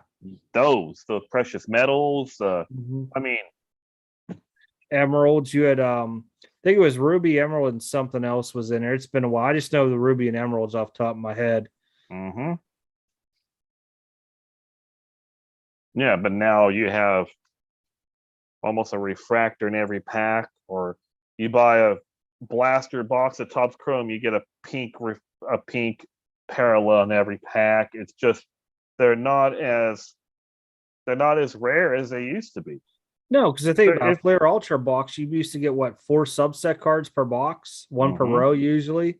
So it made it more valuable overall, long term onto it. It didn't matter how much they produced, it was still harder hits onto getting what you wanted out of it. Yeah, the Topps Tiffany sets, they made 35,000 print run on them, but still finding them perfectly centered or anything like that, perfectly cut, it was still hard to find those in Tiffany's.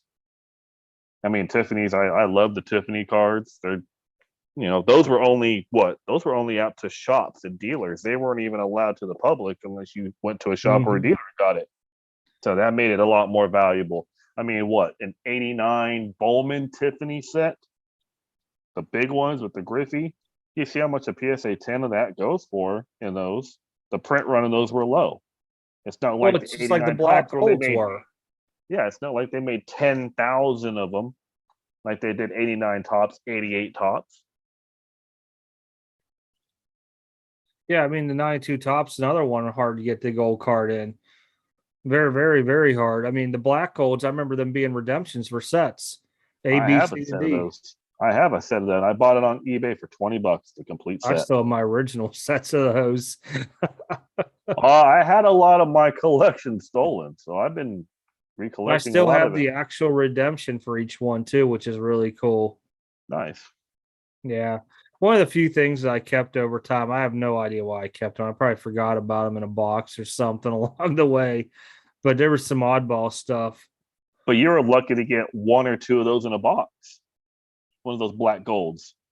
I think it was 1 per box, and you're talking a 700 and some card set. 782 card sets back then. 782. It's almost like they had it to where the first year there were only sets, and you had to pull the redemption. The year afterwards is when they did 1 per box, because that first year, I want to say black gold. It was Griffey, 93. Thomas, and somebody else that was the big names out of it all. No, in 93, they had Griffey, they had Thomas, they had Bonds. They had all the big guys in it. Well, there was only they had 36 cards. There was only 30 some cards. Yeah, I think it was nine cards per A, B, C, and D. But you couldn't pull those in a box. You had to pull the set, the little redemption. The redemptions. Card. Yep. Mm-hmm. I have the complete set and the redemption cards with them all on there. I have the complete set I bought for $20 a while back. I was going to get the whole set graded from PSA till the price went bananas on it. All right, Blues Coins. Thank you for coming in tonight. Appreciate it.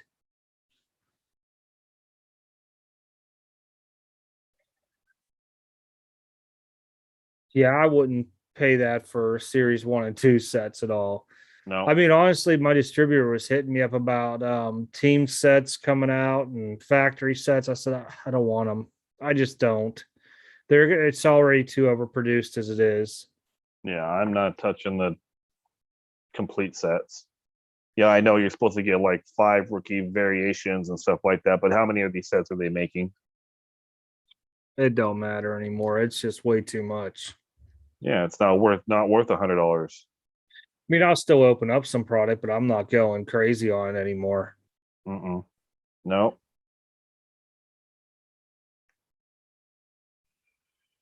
And that's why I've been really kind of stingy on what I've been getting lately, because I'm just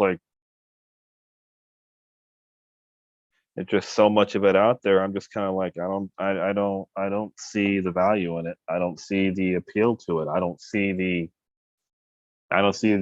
long term on it. No, I mean for baseball, my next one probably looking at is going to be Dynasty, to be honest, of what's coming out. My next one will be Bowman Sterling when I get that in. Yeah, I mean that's end of next month. But the next really big product probably going to be Dynasty, and then basketball will probably be. I don't know if there's 2021 update or not. There probably is an update. There usually is. It'll probably be on the All-Star. Allocation for it yet, and Topps is way out. I mean, we already were doing 2022 Topps Series 1. But then again, Bowman's Best and Bowman Draft doesn't have allocation yet either, but I haven't seen update at all yet. I'm sure they'll have update. They always have it. Yeah, usually used to come out in December, but might get pushed this year a little bit. I don't know. Do I call this a Junk Wax 2.0? 3.0 maybe coming up. I don't know if I can call it that, just because we do have the numbered cards and the autos and stuff like that we didn't have back in the Junk Wax era. We did have the inserts, but you do have the short print cards. You do have the numbered cards. You do have the autos. So do I see a Junk Wax in base? Absolutely. Absolutely. If you're talking the base cards, absolutely. We have a Junk Wax era in the base. Well, I think regular refractors and regular silver prisms are going to be in that same category. They're going to be overproduced. Yeah, but that's what I'm saying. But that's what I'm saying. The numbered cards, the auto cards, you still have stuff to chase. You don't, the refractors, the prisms, the greens, the blues, the red, white, and blues. Those are going to be considered, to me, base, because you're getting what, 3 red, white, and blues in the cello pack. Unless you're getting like fast break or no huddle or choice and stuff like that, which are hard hits on those. Very hard, very expensive. But that's the thing. That's the stuff that's going to be worth stuff, not the base cards down the road. But but then again, it could, because as bad as the products have been on card quality, that might take an accountability too, because Panini and Topps are not doing a good job on centering and their quality on it. So yeah, you're going to see good quality. You're going to see bad quality on a lot of stuff. He will. It's just the nature of the beast now. Brandon, BGS 9.5s are underpriced due to the fact that Beckett is not pushing out slabs like they should. And so people fell away because you got to think all these service levels are gone and Beckett's so far backed up, they're not hiring. And that's why they fell out of favor. That's why the price value has gone down and PSA has risen up, because even though they're backlogged, they're still putting out, what is it, like 160 to 180,000 cards a week. Whether or not we agree with the grades, they're still pushing them out, And I think that's why, because they're being, I hate to use the word transparent, but you're seeing more of it than you are with Beckett returns coming back, and that's what's really biting them right now. So Chris, if you're collecting certain players over the next few years, should I only look for numbered and auto cards? I would. If you're only collecting certain players, yeah, go for the numbered cards, go for the rare cards. Those are the ones that are going to be worth the most down the road. It's the ones that are numbered and lower print. I would go for, let's say you're collecting Mike Trout. I wouldn't try and go collect 30 Mike Trout Topps Chrome this year. I'd go look at the numbered stuff. I'd go look at the short prints. I'd go look at the autos. My thoughts is, Chris, onto it is that if I was looking for a new player, and I'm going to use Herbert from last year, I did not keep any base silvers. rookie script autos, stuff like that. All my stuff that I kept to Herbert's are all numbered out 99 or less and autoed or RPAs, because long term, that's going to gain more money and more traction than what a base would. So we're just going to use an example. Silver Herbert. We'll just say in 5 years or 10 years, he does very well and he's very favored. We'll just say those jump from, a silver being $600-700. I don't know what they are now, 500 prism. Say they jump up to being $3,000 a pop. Can you imagine what a iMac that was selling RPA for $3,000-4,000? I would say 3,000 raw is going to be then compared to that. To me, I'd rather have that because it's numbered. It's going to be more in demand than what a base or a silver is. And even as collecting wise for a player, it just makes more sense to me. Would it be cool to have, 100 prism base Herberts? Yeah, it'd be cool for my own personal collection, but overall, it would never hold the value that the autograph, or the SP or SP like Tiger Stripe, because the original Tiger Stripe, the orange and black, and stuff like that would hold versus anything else.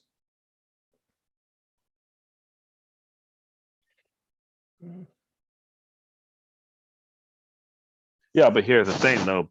They still have numbered cards that are still worth getting. If you can find a Herbert Prism Gold out of 10 and it's able to grade out of 10, that's still worth some money. That's still good. I mean, later years, yeah, even. I'm just saying, if I just started collecting this new player right now, that's what I would be doing. And Charles, that is interesting. I could see them doing it too. Again, it's just another way to monopolize everything. Hey, we like this grading company. You do this, and this.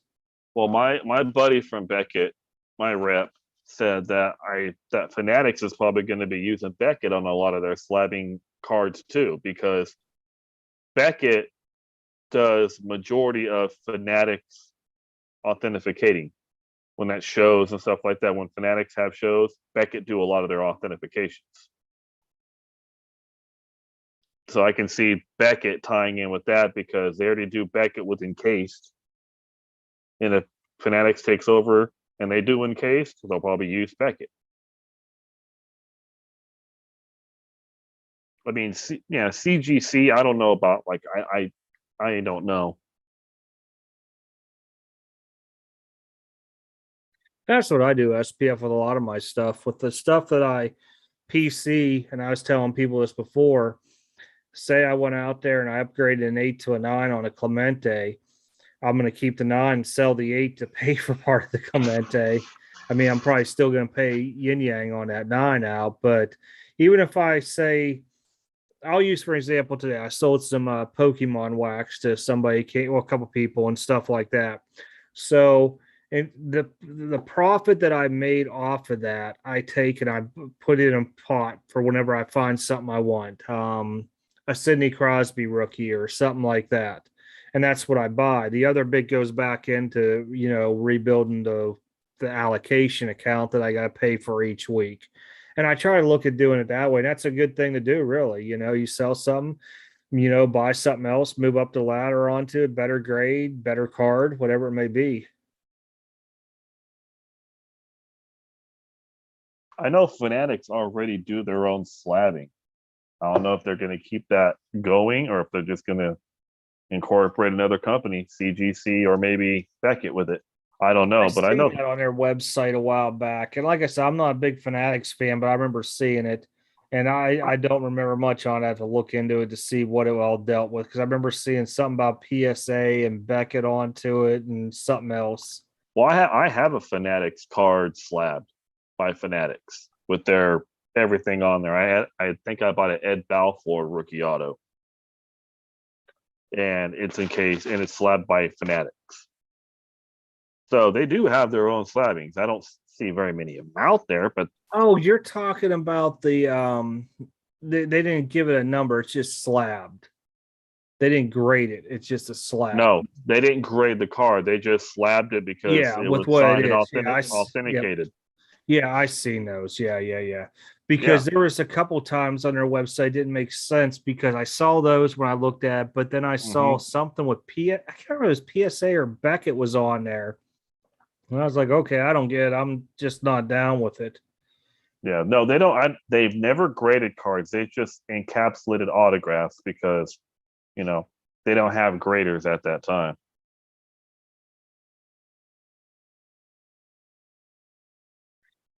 I've tossed up the HGA myself a few times. I know a lot of people talk good. I know people talk bad about it, but it's just like anything. Everybody's going to talk good or bad about it. Depends on their likes and don't likes. For me, I still have to wait. I have to see they're going to be here 3 years down the road before I use them. I can't send the HGAs because I don't fully trust them yet. I don't know. I don't know. I look at their stuff and I'm just kind of looking. I'm like, I don't know. I don't know. It just kind of gives me a bad feeling about them. I'll look up what Charles just said. Fanatics. Plus the whole lethal lottery and you being lucky to get in there and stuff. That's just kind of turned me off. I'm just like, if you really, I mean, yeah, you're doing that so you don't flood them with cards. I get it, but I don't know. I just couldn't get into HGA. Just something about them. I'm just like, no, I can't do it. Oh, this just came out a couple days ago, Charles, about the IPO.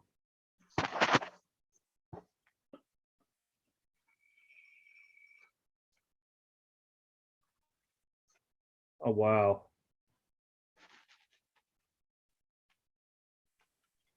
It's a long article. All right, I'm going to pin this so I know to come back to it tomorrow to read this. That's huge. Oops, hit the wrong button there. Oh, the lottery's gone now? That works. That's better news. Yeah. Is Leaf a good buy? I don't like Leaf products unless it's Leaf Pearl. That's me. I did like when they did Leaf Immortal Soccer. I thought it was a good product. I used to like Leaf Trinity because I enjoyed the patches. Overall, a lot of their products I never liked. Leaf Metal, Leaf, oh gosh. There was 3 football ones, not Trinity. You had to buy so much of Leaf Metal in order to get another Leaf product that rode you into another one, which I never cared for all 3 of them. I'm just not a fan of it. I mean, nothing against Brian Gray or nothing like that out there. Um, his repack started off very good. They became very trashy, in my opinion, later on.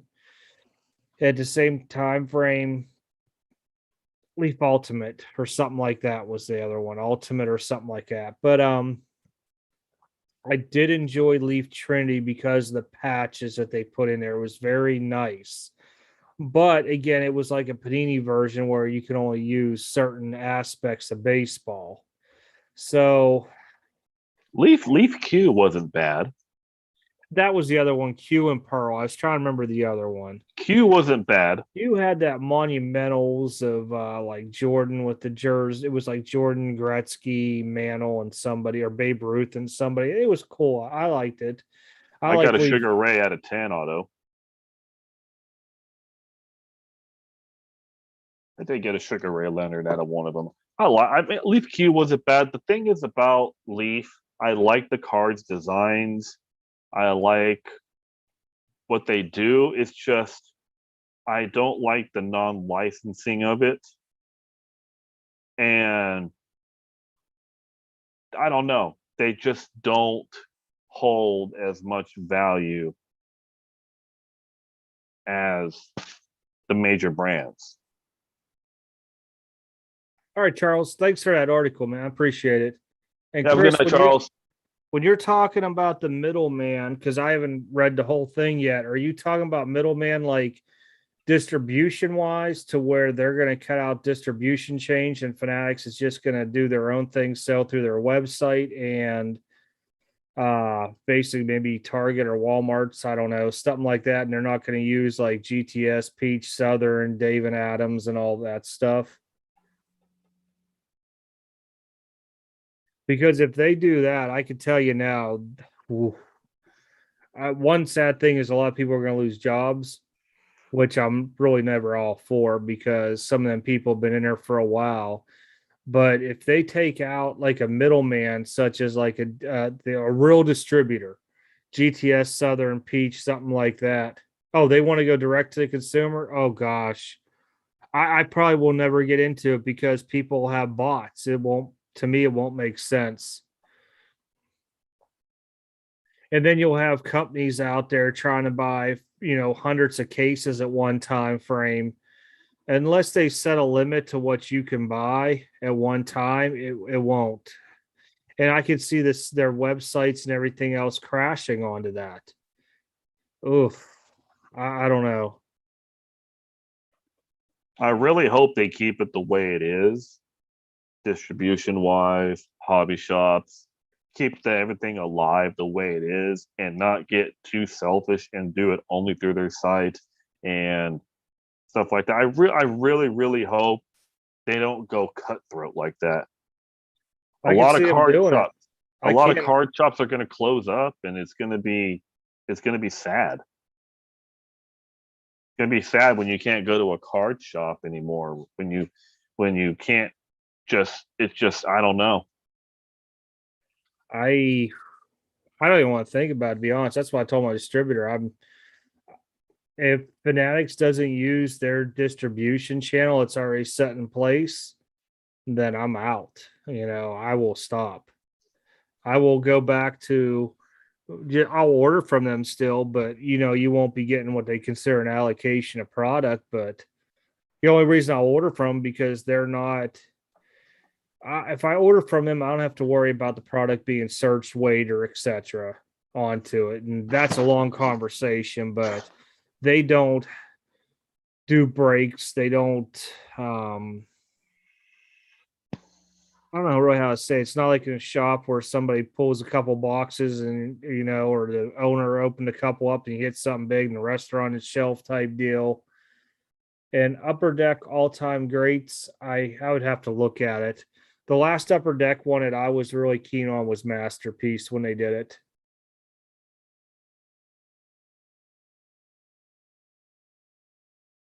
Hey, you say they get paid too much to mess this up? You'd be surprised on who can mess shit up. And Theodore, I'm going to tell you something.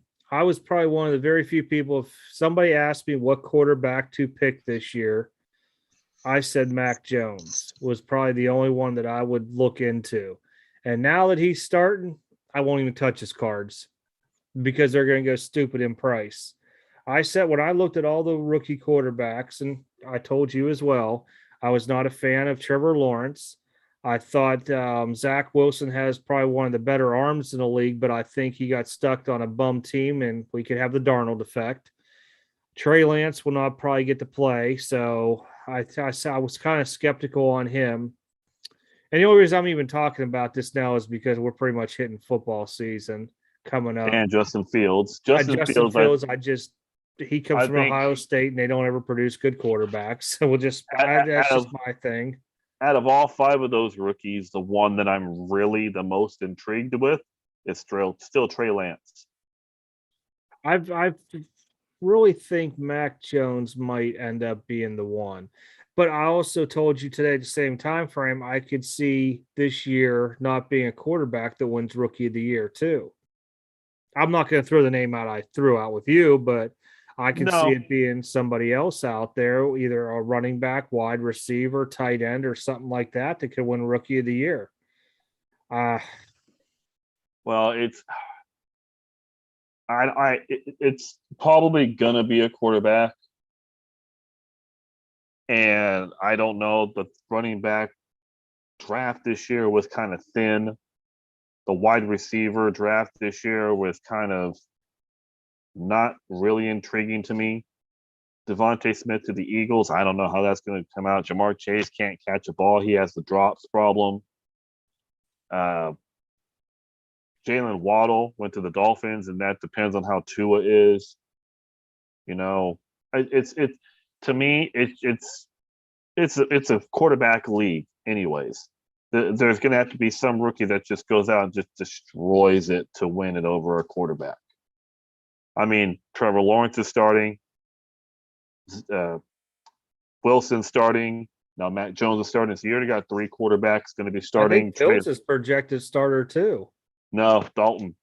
Oh, they're putting Dalton in? Okay. Dalton starting. I haven't followed that one because I don't really consider Justin Fields is going to do anything in the NFL. That's just my opinion. And of all the teams with all the quarterbacks, Trey Lance, to me, has the best team around him. Yeah, that's what they just said in the chat. I didn't look at the chat. Yeah, I could see that too. I think, though, when I looked at the strength of the schedule and I watched some of the little college tapes onto it, and I think somebody said in there, yeah, Zach Wilson, I think for arm and discipline, I do agree. If he wouldn't have been drafted where he went to and say he went to San Francisco instead, I would say Zach Wilson all the way because he does have an arm. He does have discipline. And I think that's big, but where he got stuck at, I think was going to hurt him. And that's why I haven't even started picking him up. I was really hoping Mac Jones wouldn't start for about 4 or 5 games so I can get some NFL uniform of him. But unless he goes out there and bombs it, I mean, I might even still pick some up if he doesn't do, I shouldn't say extremely well because it's kind of punned out, but if he doesn't do well, because he might be a guy like Peyton Manning. It comes out and has a bum first year and then overall has a very good career. It's just something about the way he presents himself that I like. And it was the same way I said about Justin Herbert last year. And even Patrick Mahomes back when Watson came out, I said there was just something about them that I guess you could say like your gut, your heart, and your head all like something about that guy that I should look into. And that's the only reason I do it. And I don't really go crazy, but I'll pick stuff up. Well, back in 17, I could pick up a lot more than I could today. But yeah, the thing with Zach Wilson, their offensive line is not that great. And he doesn't have very many big weapons. He has 2 weapons, and that's it. Their running back is by committee. I don't believe in any of their running backs. They have no tight end. They just traded their tight end to the Vikings because Irv Smith went out. They just traded Chris Herndon to there. So now they have Crowder and Corey Davis. That's it. That's why I'm kind of on them. They got no running game. None of these running backs intrigue me on the Jets. No running game. They just got to sit back and let them throw, and they're just going to pick them apart eventually. That's what scares me with him.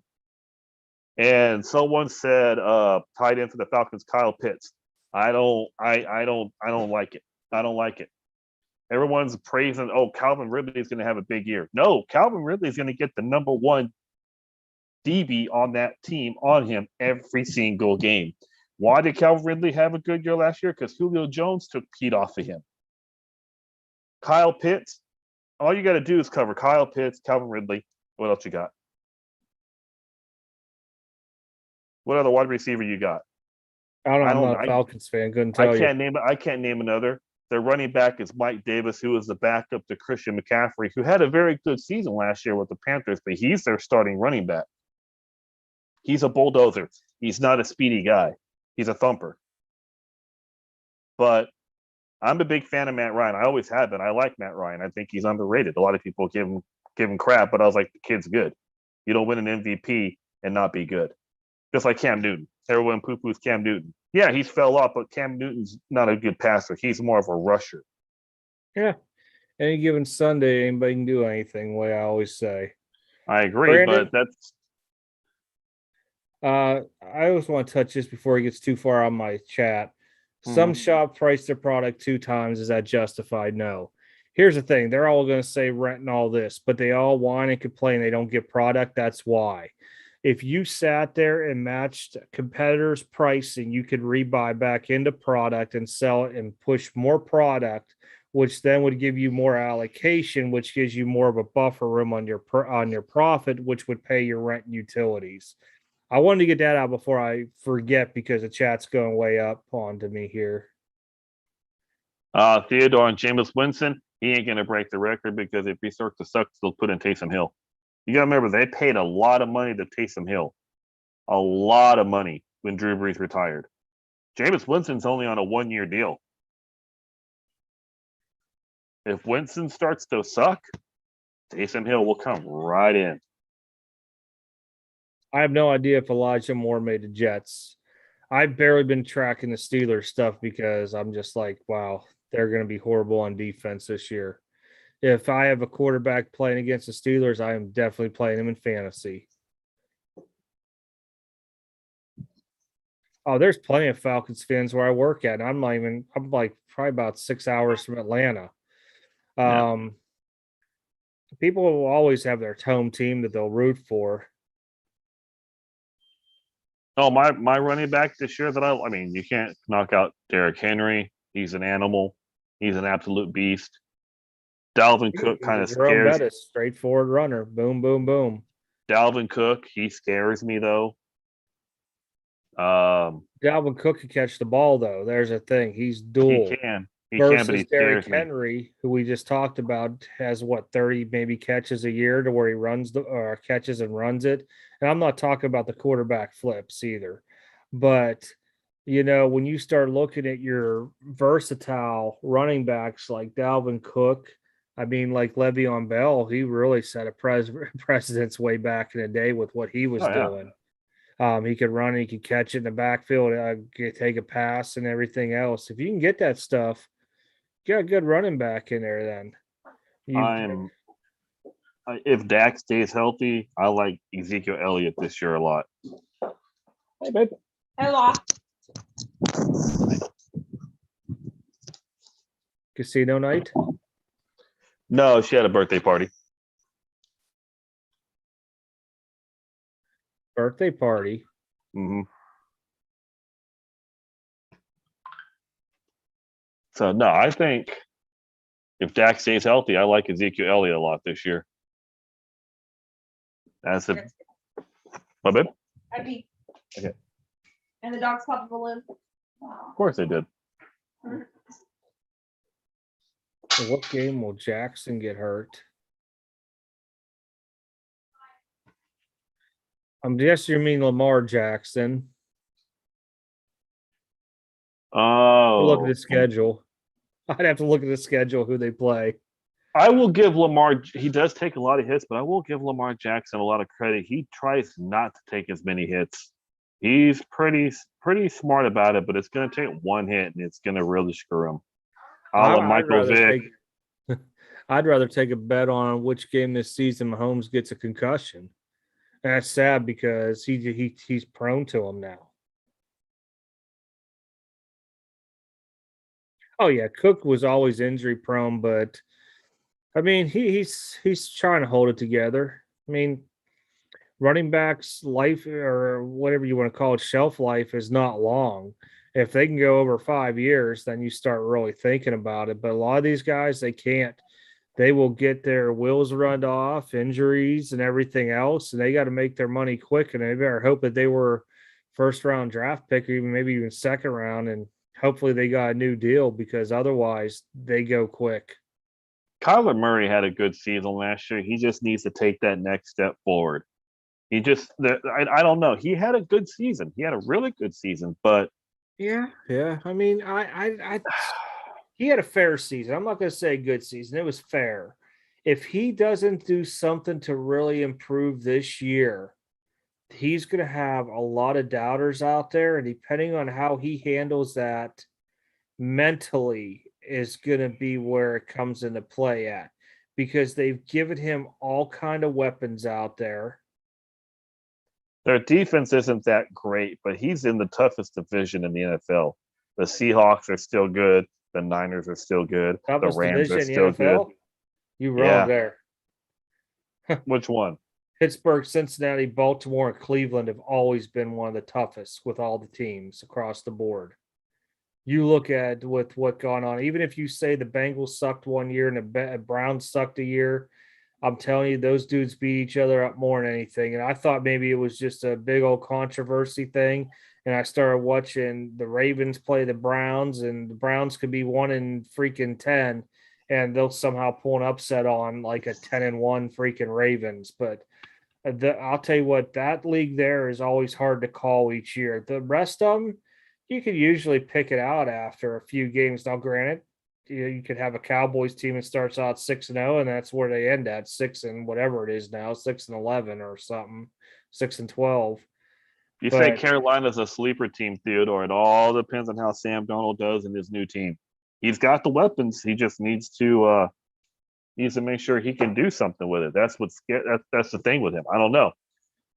Going to a different team. I hope Sam Darnold does good. I really hope he does.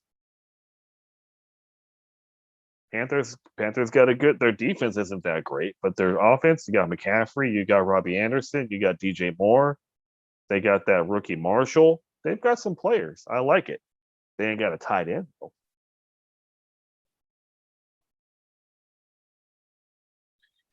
I will say one thing, though, that Justin Herbert is going to have a hard time doing, and that's going to be taking first place away from Kansas City. Oh, absolutely.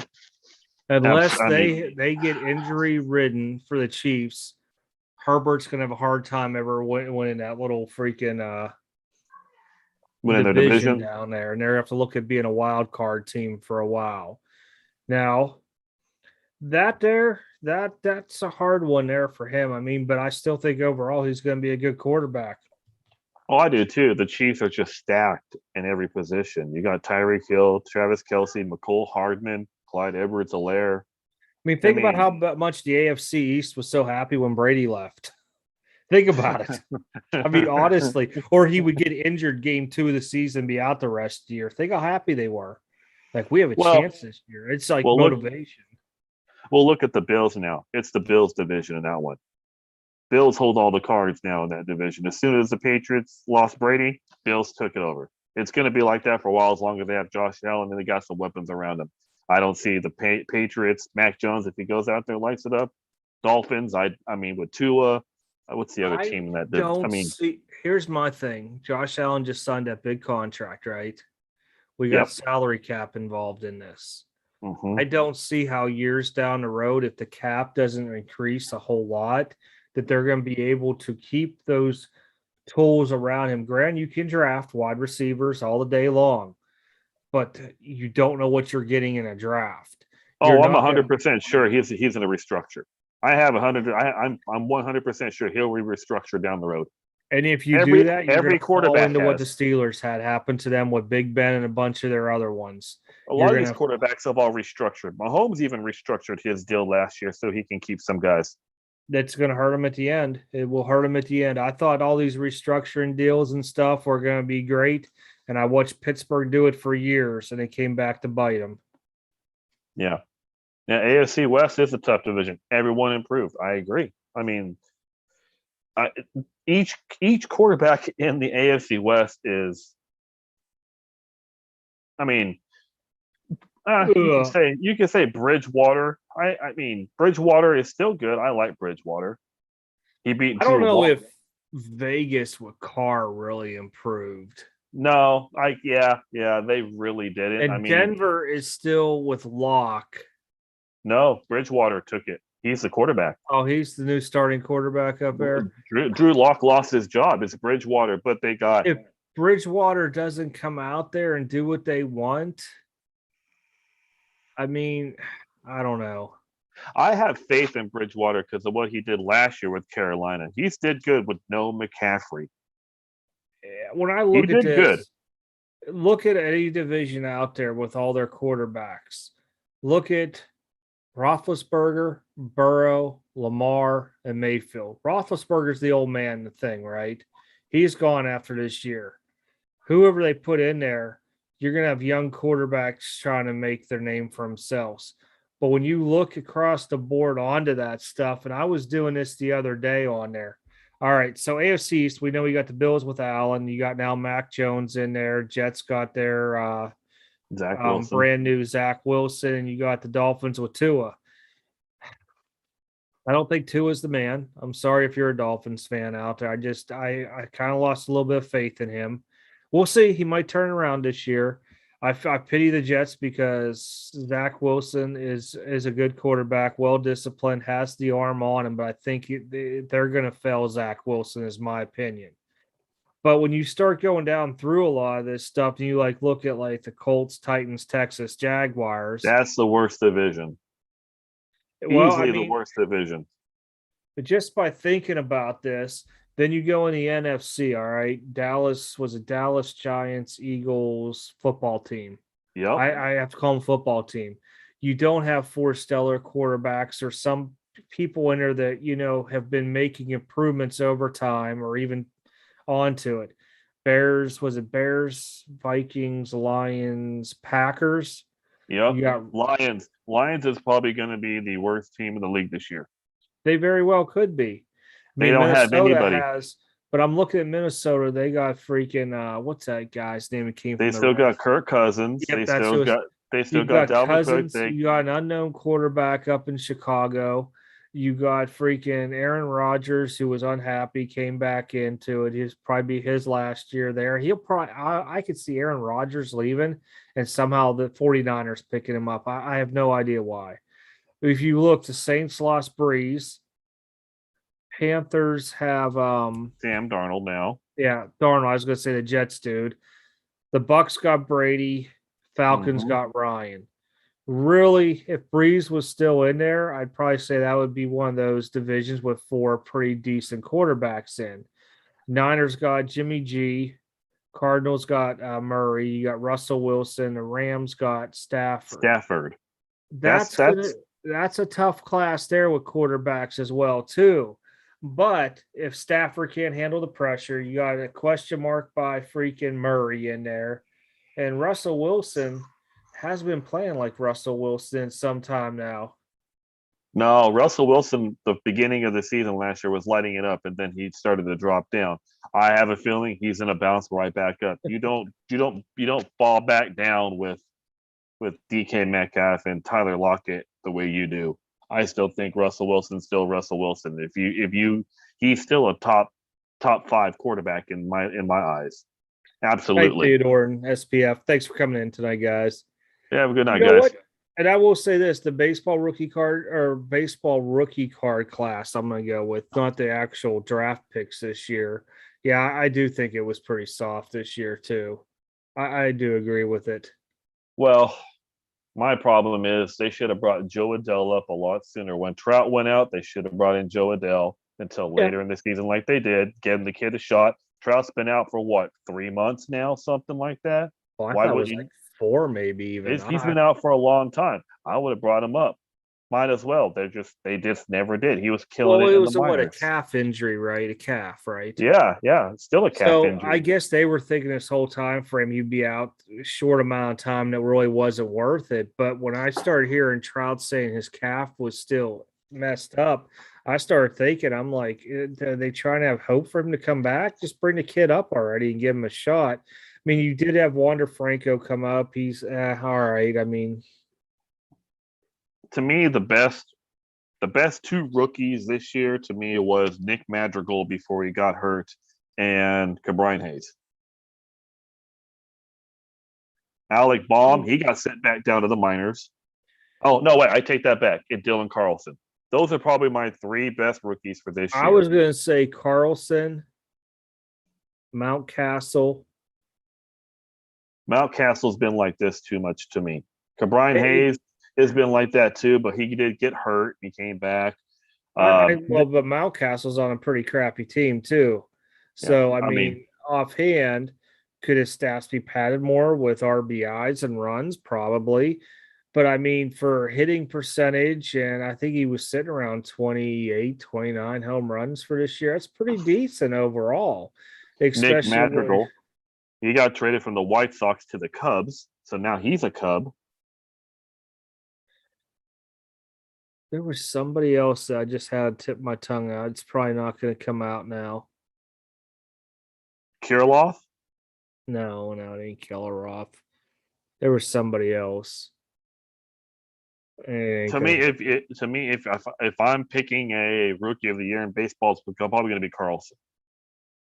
I really think that, yeah, Hayes I like, but we all know, because I grew up in Pittsburgh too, so I want to say this, is the Pirates, as soon as if he gets anything good, he's going to be gone for some draft picks or some freaking extra money for, what do they call that? The international signings and all that. Mm-hmm. They just can't keep anybody. Or if he does suck, he's going to go somewhere else and become the next Batista up in Toronto, or Garrett Cole that goes to Houston and New York. It's just sad, their whole system. But yeah, I mean, to me, they should have brought Adele up earlier. Pache flopped. I think Pache was not ready yet, and they brought him up too early with hopes on this stuff. I think he still need another year to develop personally. Yeah, India. Yeah, I forgot about Jonathan India with the Reds. He's had a nice season with the Reds. Yeah. I forgot about that too. Yeah. Yeah, I had Votto in my head for a minute, and I was like, there's somebody else out there, and I see him in a red uniform. It wasn't Carlson. Yeah, it was India. India's had a pretty decent season. I mean, Zach McKinstry with the Dodgers has had a pretty good season, but then he got put on the shelf because Bellinger came back. Yeah, I mean, I don't know. Look at Ohtani. Ohtani's not smashing any home runs right now either. I mean, I think he's still stuck at 38, I believe, or something like that. I seen Vlad's creeping up on him. Even Tatis is like hitting at least a home run a week right now. Who was the other dude that was up in home runs? I can't even think now. Oh, my guy who's going to get comeback player of the year, Trey Mancini. Mancini's been killing it. He'll get comeback player of the year, which is good for him. But yeah, I'm really starting to wonder if conditioning due to COVID this year has become an issue with the later in the season, because we're not seeing a lot of the guys that were hot, like up and through, we'll say, beginning of August, still producing right now, because that's a big slump. You're talking 30 days plus. I think 162 games needs to go back down to 144. They need to shorten the season. They don't need to have it this long anymore. No, baseball is too long to me. They need to have it. I got it. They're really going to talk about, oh, nobody's ever going to break the single season home run record and stuff like that again. It's really not that. It's just, I don't know. No one's going to, because you're not on steroids. Yeah, but when you, even steroids aside onto it all, if you look at the injuries they've had with a lot of players this year and everything, I'm wondering if COVID played an effect into it with the conditioning of the players this year, especially with like spring trainings, their conditioning programs and everything else. Or it just be fluke. I don't know, onto it. I just think 162 games is what's killing them. They don't call it the dog days of summer for no reason. I honestly think it's just too many games, and it's killing them. If they have spring training like normal and do 144 games, and they get into playoffs, gives these guys a lot more time to rest, because they're doing playoffs all the way until November. Then they're off November, December, January, February, and then back 3 months later in March through spring training. You're only out for 3 months. Look at football. Football's over in February. They don't go back until March, April, May, June. July is when they start doing training camps. Yeah, they got that rookie training camp a little bit early. Then you got OTAs. They do OTAs. Yeah, so they got a longer break. Look at basketball. They got like a 3-4 month break. Baseball, it's like that. It's because their season's long. Even look at hockey. I mean, if you take from a regular season ending to the new season, the preseason stuff, it's long. But if you take it from the time the Stanley Cup ends until that, it's not a long break on there at all for them. Hockey's long, even with basketball. If you take it to the championship game and on, because the playoffs last longer than normally what baseball playoffs last. Oh, they drag on the basketball so much. They drag it on like a game every 2 days. Too. I mean, if you look NFL, their playoffs is pretty quick. I mean, granted, they do skip a week in there and stuff, and you do have your wild card thing in there and stuff like that. But overall, it's pretty quick. I mean, was it about 6 weeks from end to Super Bowl, something like that? Well, with baseball, they going to get games for revenue. No, not in baseball. You have the shared revenue.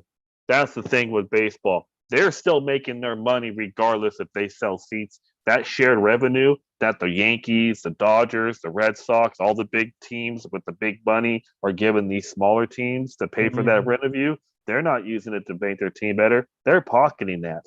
They could definitely make it better for their teams, but they're not. Oh yeah, I was just gonna say TV contracts are huge for them too. They're getting their money. Just because they got a few less games, and I hate to go back to Pittsburgh. You got a guy named Nutting that owns the freaking Pirates down there. He's making bank each year because he has such a low payroll. Now you got all your fans pouring in, your TV contracts, your revenue coming from MLB and all that stuff. And they're just not spending it right, even though you got a new stadium, new facilities, and all that. It's a shame.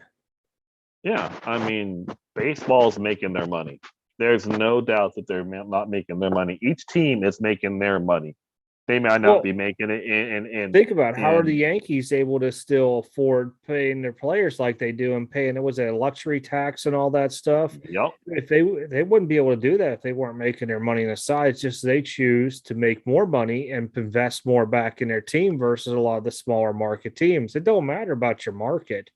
You could go out there and be a small market team and still make some good, decent money. I mean, you're not going to make Yankees money, but you should still be having payrolls of 60 million a year and not 25 to 30. Well, look at the Cardinals every year. The Cardinals always have a pretty good team, and they're not out there crazy breaking banks on contracts. No, they're not. But the Cardinals have good players. They got Goldschmidt, Arenado, Molina. He's on his way out. Flaherty's a good player. Harrison Bader, Dylan Carlson's up. They've got some good players. Paul DeYoung.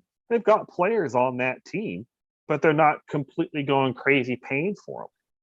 The only thing I think the highest player on that team is Arenado, but that's because they traded for him with that Rockies contract. I mean, yeah, well, here's the thing was when you got a lot of rookies out there in them long-term contracts, you're not going to have a big contract at first.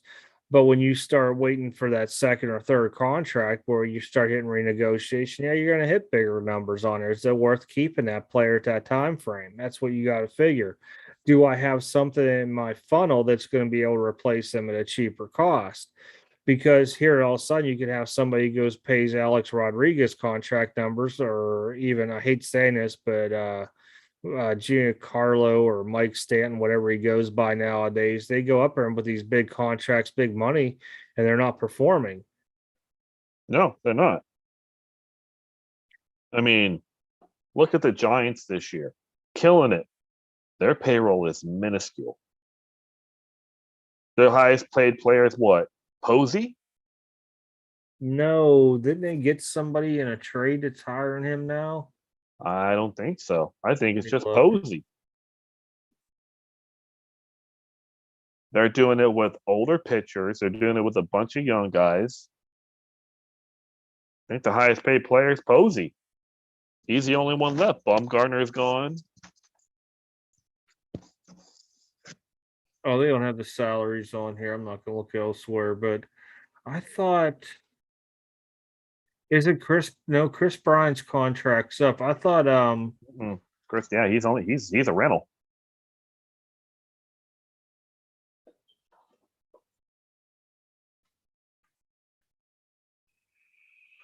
Unless you're thinking Brandon Crawford.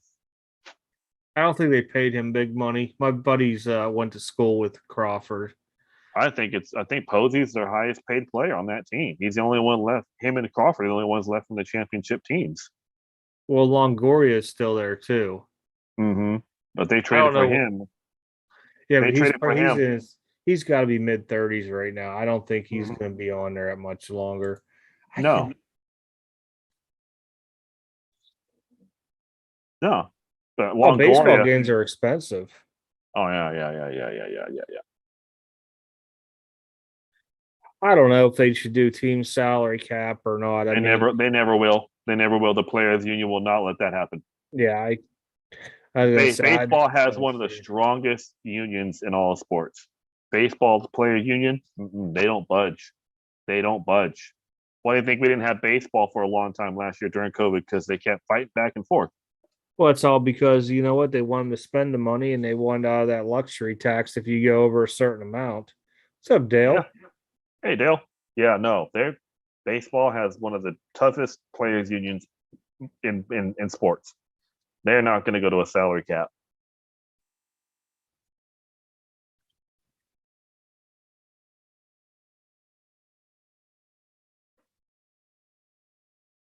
But hey, I need to jump off. All right, yeah, I'm going to call it a night too here. Appreciate everybody stopping in tonight.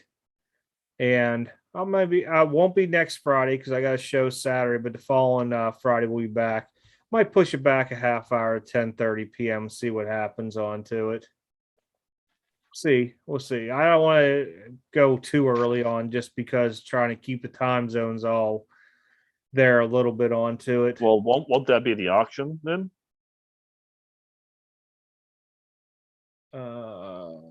Calendar. Hold on. Today's the 3rd. Oh, I gotta look here. Yep, 18th auction. Yep. So overtime will not be back to the 24th. Yeah. So no overtime next week because he'll be at a show. Then the following Saturday we'll have the auction, and then we'll have overtime again after that. 24th will be back because even if I go to the show in Nashville, I'm not setting up. I'm not worrying about it. Yep, because then we should have all October should be straight shows minus the 15th because the 16th will be the auction then. Yeah. I had it on my phone. I had to look down at it and see. Let me scroll back over here. All right, everybody. Appreciate it. Like I said, you guys can always stop by the auction on not this next weekend, but the weekend after. We still talking there. Oh, yeah.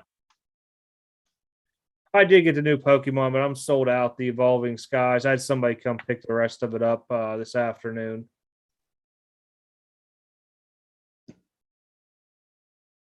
Make sure I got everybody on here real quick.